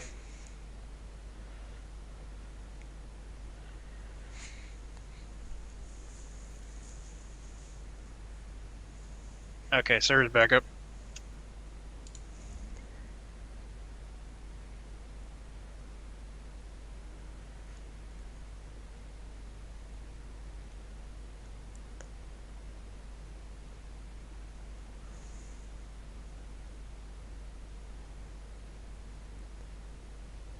Alright, I'm restarting and then I'll jump in there.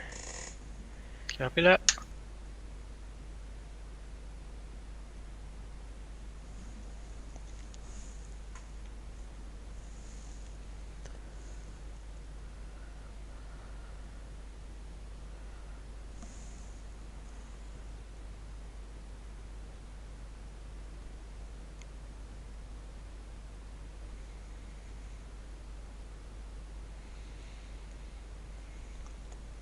Hop into.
Hey, you read me nautical?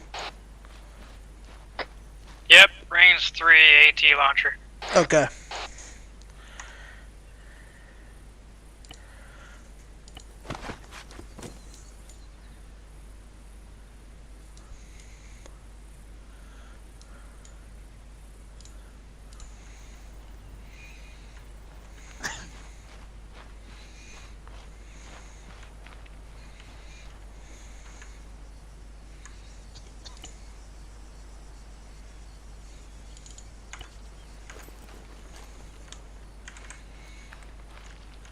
Ooh, the forbidden vehicle.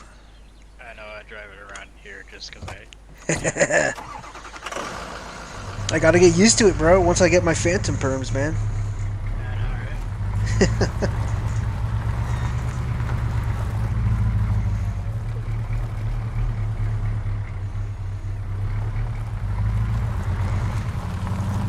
You're actually pretty close to getting those perms.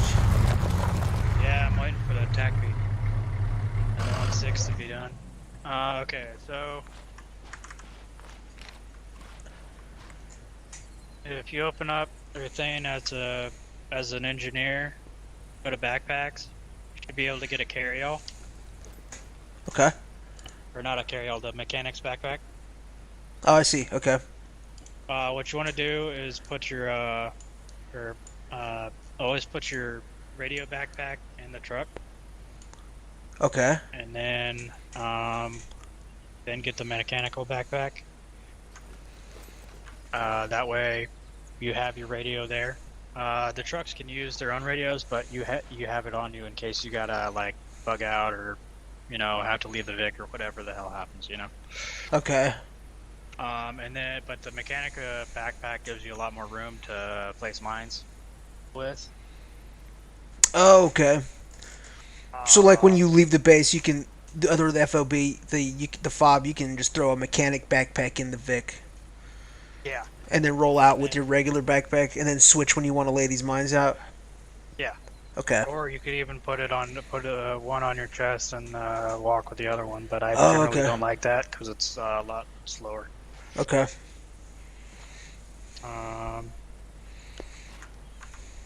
But generally we do use a crate, but yeah, fuck it. Where'd my mines go?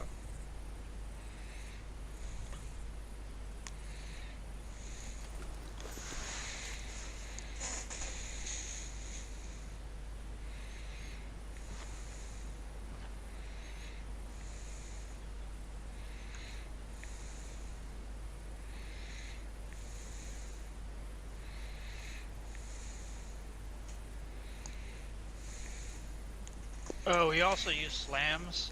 They're more anti-tank. They're smaller, lighter.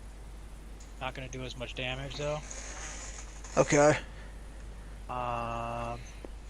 But they have side attack, so you know, there's that. Just putting some mines in there, and then I'm putting some C4.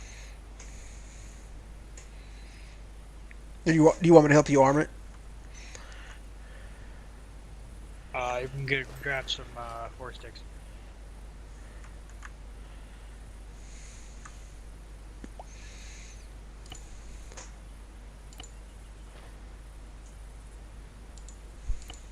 Probably won't use this many, but eh.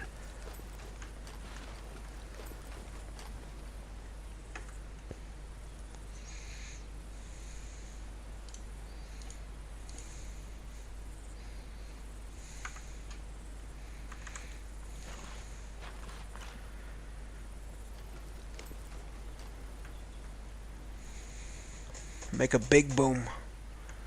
Yep. Okay.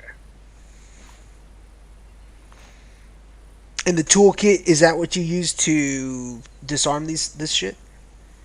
No, you have a defusal kit. Okay. Check your uniform.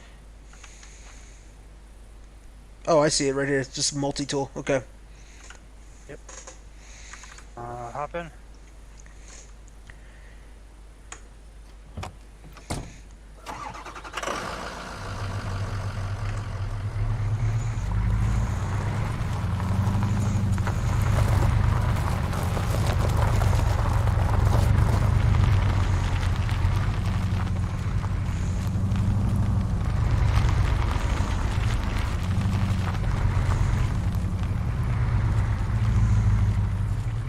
This takes 1 stick, pretty much anywhere. Tigers will take 1 stick. The trucks will take 1 stick. I think even the BTR can take 1 stick, but it's always better to go. There's no such thing as overkill. Okay. Your caches will need just 1. How about a tiger? Is that 1 stick? Yeah, I think so. Yep. Okay. You wanna go try it? Yeah, sure.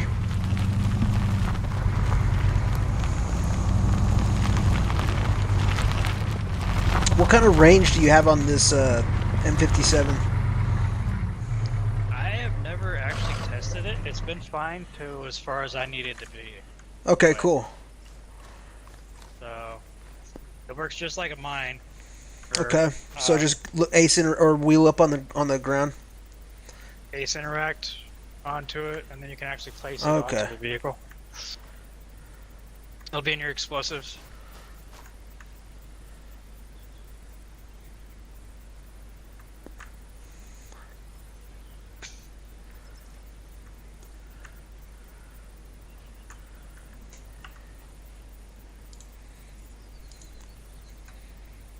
Oh wow, I put all my shit in the fucking car. I forgot. It's okay, I've done that too.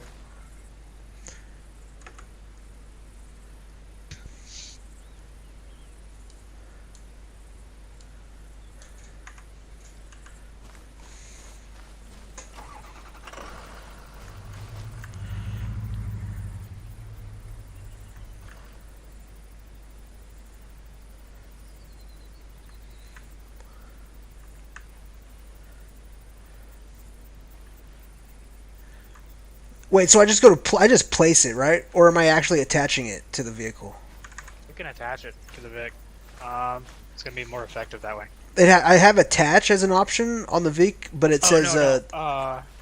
It's gonna be do your sorry, that's my bad. Self interact explosives. Okay.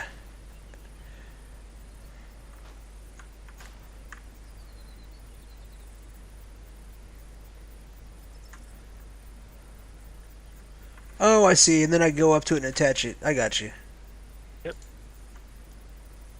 Then you set the trigger. So that one is going to be regular interact. Okay, and then I go M57. Yep. Okay. I don't think I've ever used the timer. Oh, it says explosive code, so you can change. You can set up multiple. Yep. Okay. You can do it separately or all at once. Is this a safe distance right here? Yeah? Yep.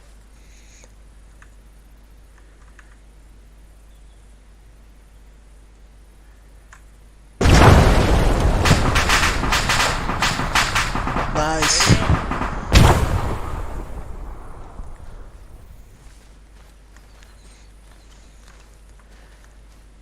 Damn, did it fucking move? Did it like scoot it over to the right or? No, that's just a new respawn. Okay. Oh, I got you.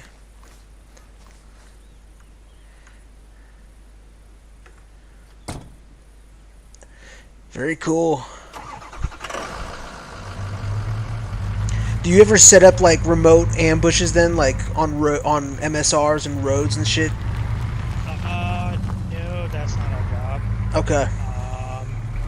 I mean, somebody might ask that, but I mean, it'll be us deploying it and then getting the hell out of Dodge after we hit the button.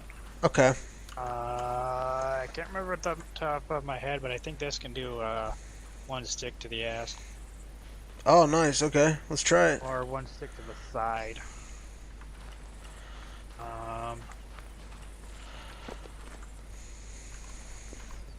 And so again, just to clarify, this is like disposal. Yes, this Okay. is not, when they're active and live. Yeah, that'd be fucking incredible. Yeah, Conjo did do it to a tank one time. Are you serious, dude? Yeah, well, what's hilarious was that it had a delay on the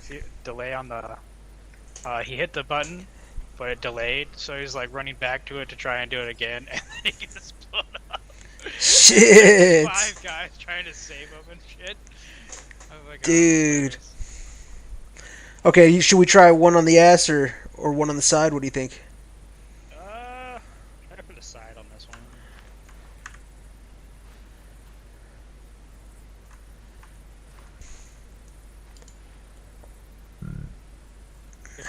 We can do one in the ass later.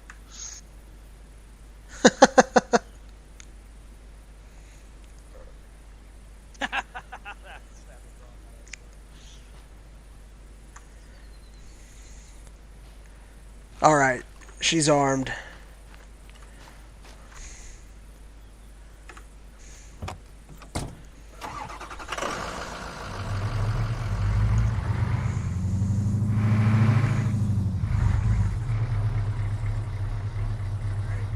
Alright, 3, 2, 1, fire in the hole. Take a second. There you go, see the smoke?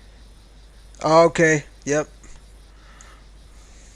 There it is. I screenshotted that one too. Beautiful.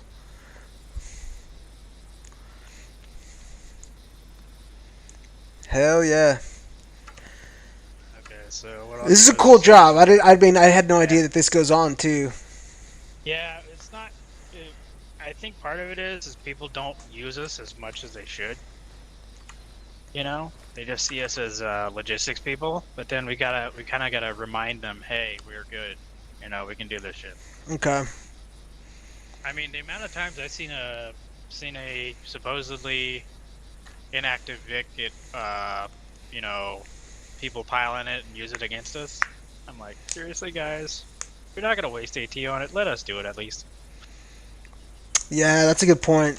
Not wasting Give AT. us some fun too. Yeah. What I'm gonna do is set up a couple mines, and you go to heal. Yeah, that'd be sick. No peeking, no peeking. Alright, I'll turn around.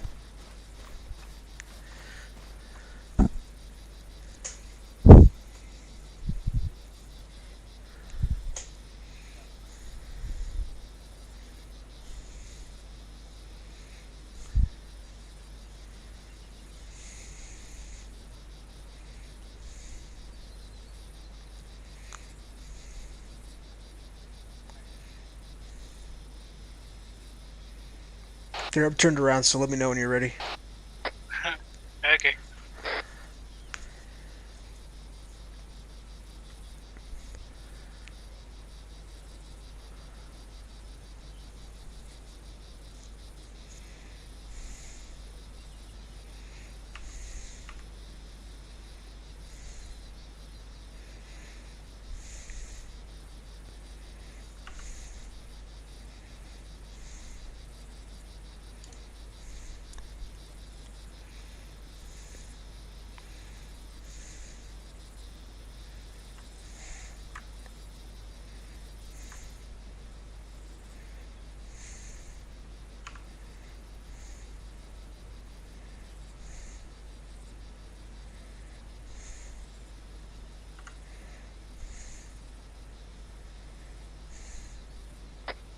Okay.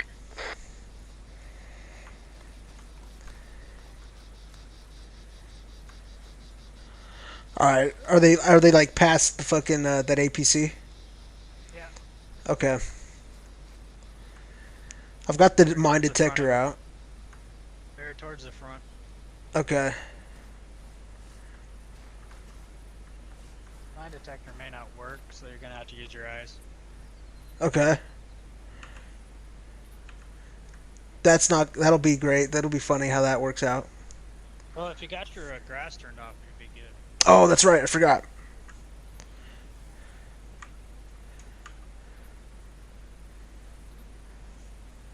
There we go.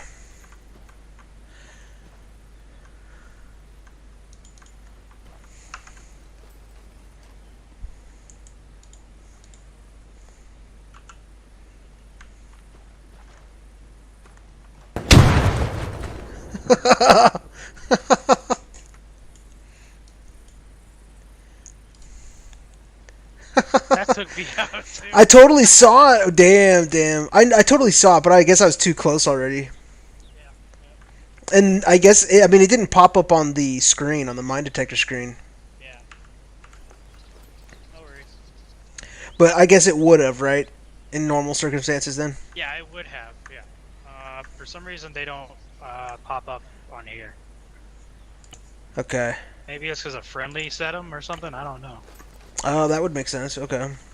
I think they do it. I think they set up, or they do it even if you're friendly. The other one.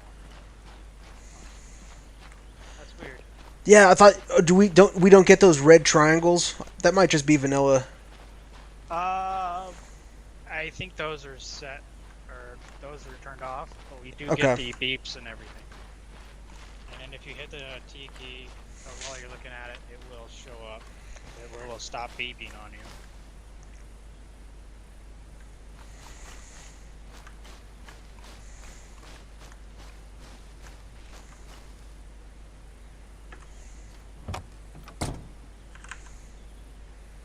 Where do you want to go? Okay. Or do you want to drive? No, go to the BT. Go towards the BTR. Where was it? Left.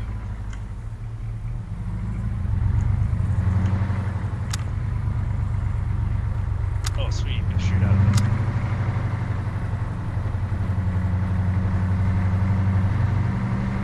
Right.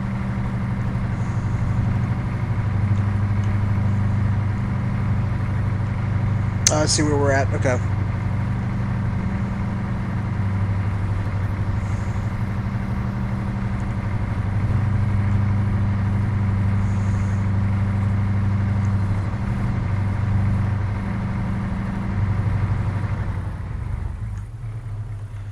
Oh wait, this isn't the BTR. This is the fucking.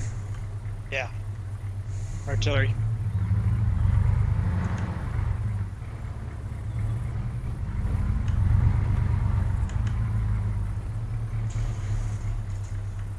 There's the BTR that way.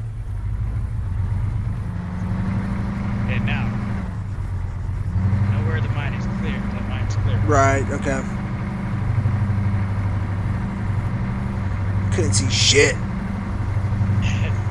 blind as a bat. All right, here we go. Give you a hint. There's one AP left and one AP. Okay. Because we fucking found the first one. We found it technically.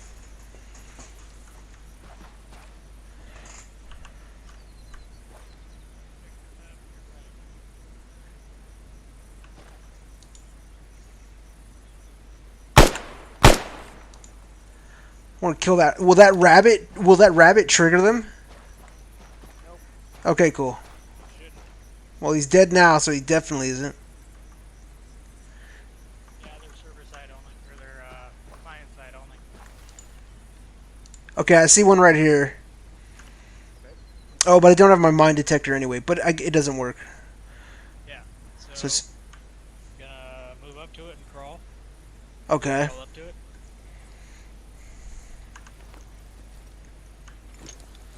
Slowly, once you get close to it, slowly get to it. You'll be able to stop like a foot or so away. And like double tapping C or whatever. Or is it Control C? It'd have to be your bindings. Some of them are different.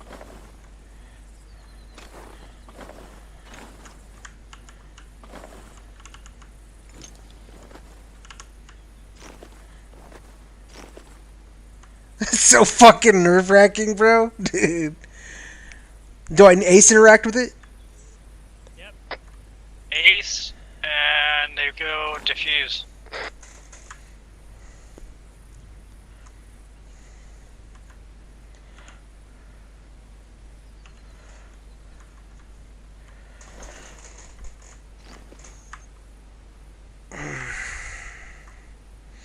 Bro, this is fucking ridiculous.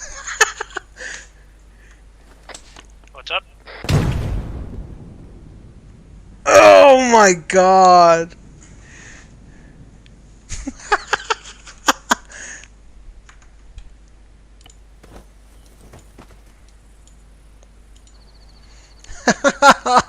Dude.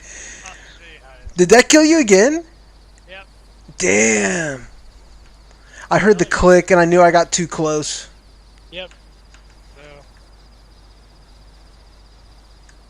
go ahead and grab your kit.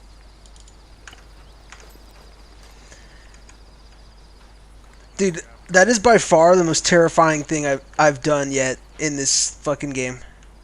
Yeah, it's nerve-wracking, and even when you've done it, you know, God knows how many times, it still is nerve-wracking. The worst one I had was the 1-4 needed to get their VIX out for restart, but mine spawned underneath everything, and it was AT and AP. So, Shit. and they literally spawned under the freaking vehicle. So, Fuck. like, shit. And so I get there, and I have to crawl under the vehicles and get them all. And while like they gotten into the houses too, like they're exploding, and then we got contact. That was like, Oh my god, what a shit show. yeah, I swear I grew some gray hair that time.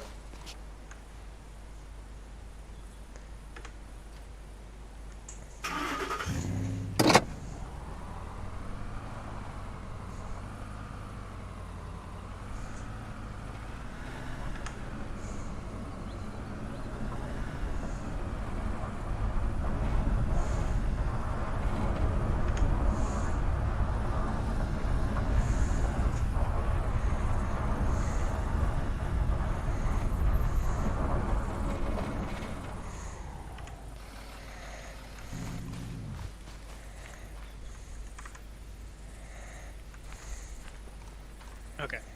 So. I think you blew up the other one too. Shit. So there's only one left. No, I think the 80 got blown up too.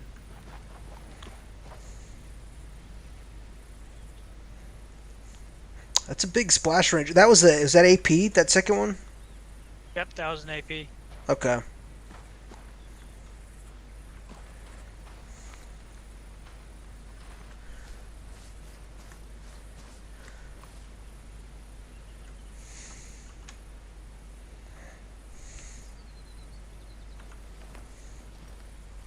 Okay, so.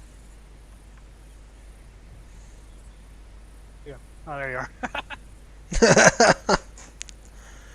so what I like to do is I actually like to holster the weapon so it's not poking out. Okay.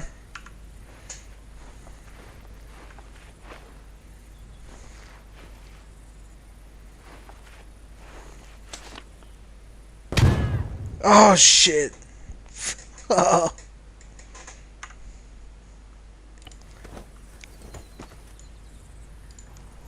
That is new. That is new. What's new? What do you think? What is? That. Doing that. The range on them that they're triggering? Yeah, that is totally new. That's.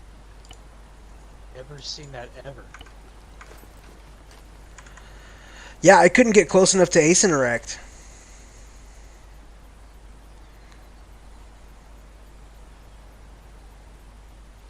I'm gonna have to talk with the admins about that. That is weird.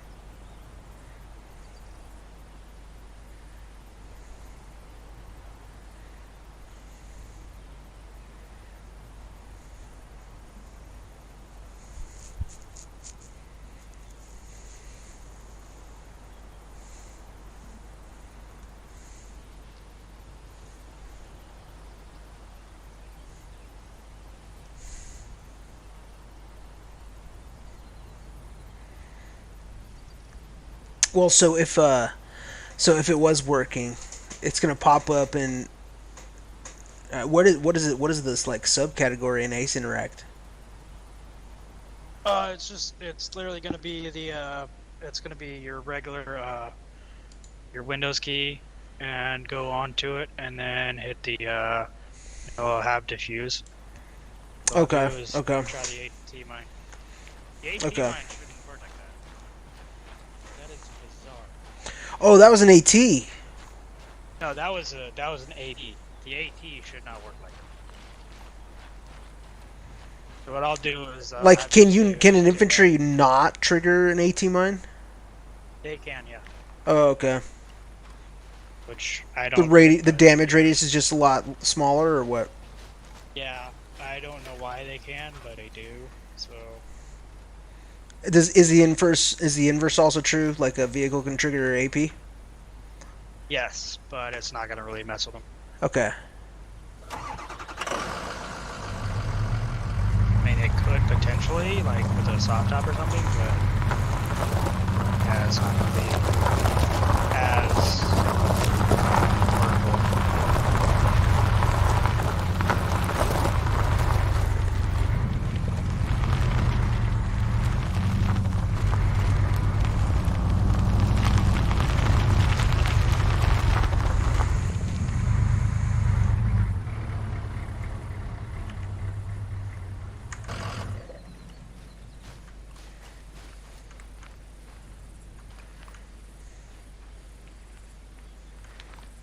Yeah, I'm gonna try to stay behind the BTR. Copy.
Yeah, this one works like it's supposed to.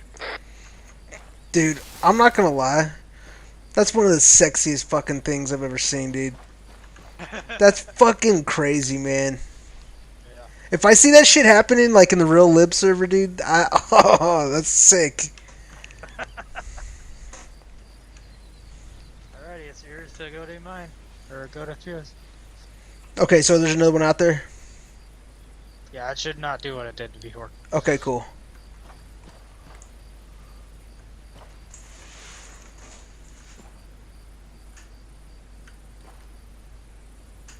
I don't even see it. Is it super flat?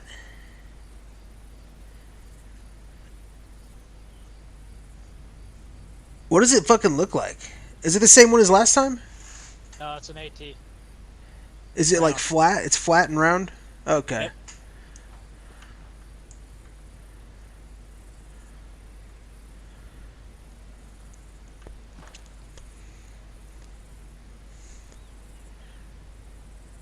I'm trying to get close enough to where like I would be to where like I would normally be standing up to like notice it. I just watched you do it and I still don't know where the fuck this thing is.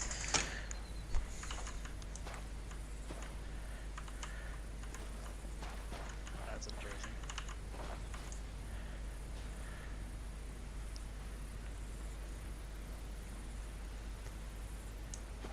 Okay, it's near me. Okay, okay.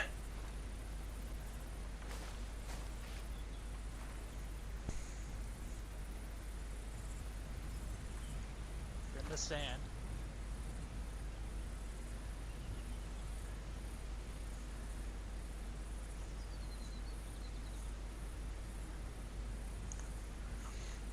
Bro, I know what you're talking about, but I don't fucking see this shit. You're like right next to it, right? Yeah, literally. Like, I can diffuse it right now. Okay, let me get up there.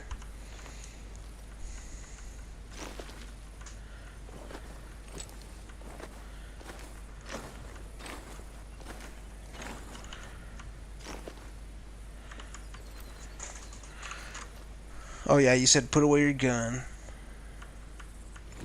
Yeah, it's like right here. Alright, I don't see it yet. That's bizarre, okay. Yeah, you're gonna touch it if you don't stop. Okay. Yeah, no, there's no ace interact. Oh, now I see it. It's right, I'm fucking right in front of it, dude. Holy shit. Yeah, I don't know what's up with the mines tonight. They're being little bitches today. Alright, but I mean, more or less, I get it. Yeah. I know a bunch of shit is bugged out in the training server, like we were talking about the medic stuff earlier too, but it's all good. Kind of get the gist of it. Yeah, and the actual Liberation server, that shouldn't work. That shouldn't be a problem. Okay. Um, Yeah, we if kind of it you're was not- kind of a cool simulation of the fucking terror and the panic of fucking crawling your ass up to one of these things. So that was cool. Yeah, it is. God, the worst one was in the night in the rain because I couldn't see anything.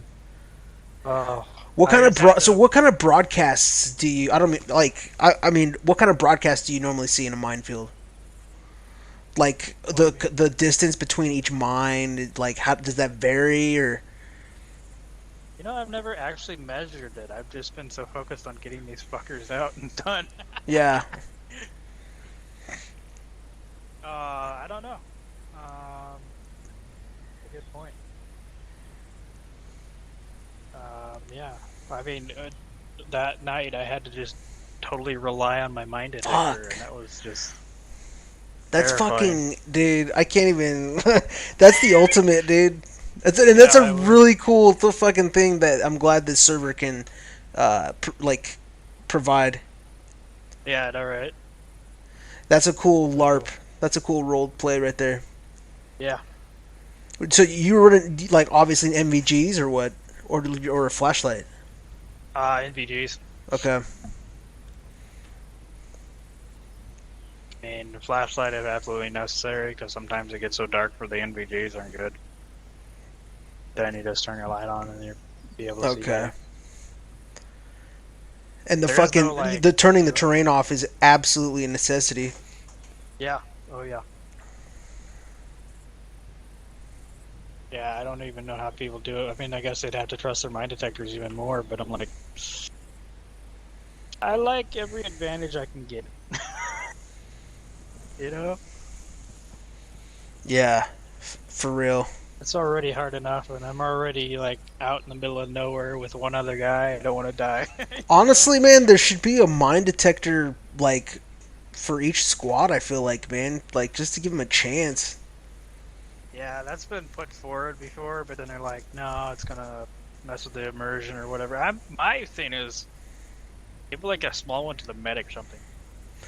Bro, I don't know how that fucks with the immersion. Fucking Marines roll, like, dude. Fallujah, fucking Ramadi, dude. Yep. Almost every fucking squad had a mine detector, man, because of how fucking prevalent. I mean,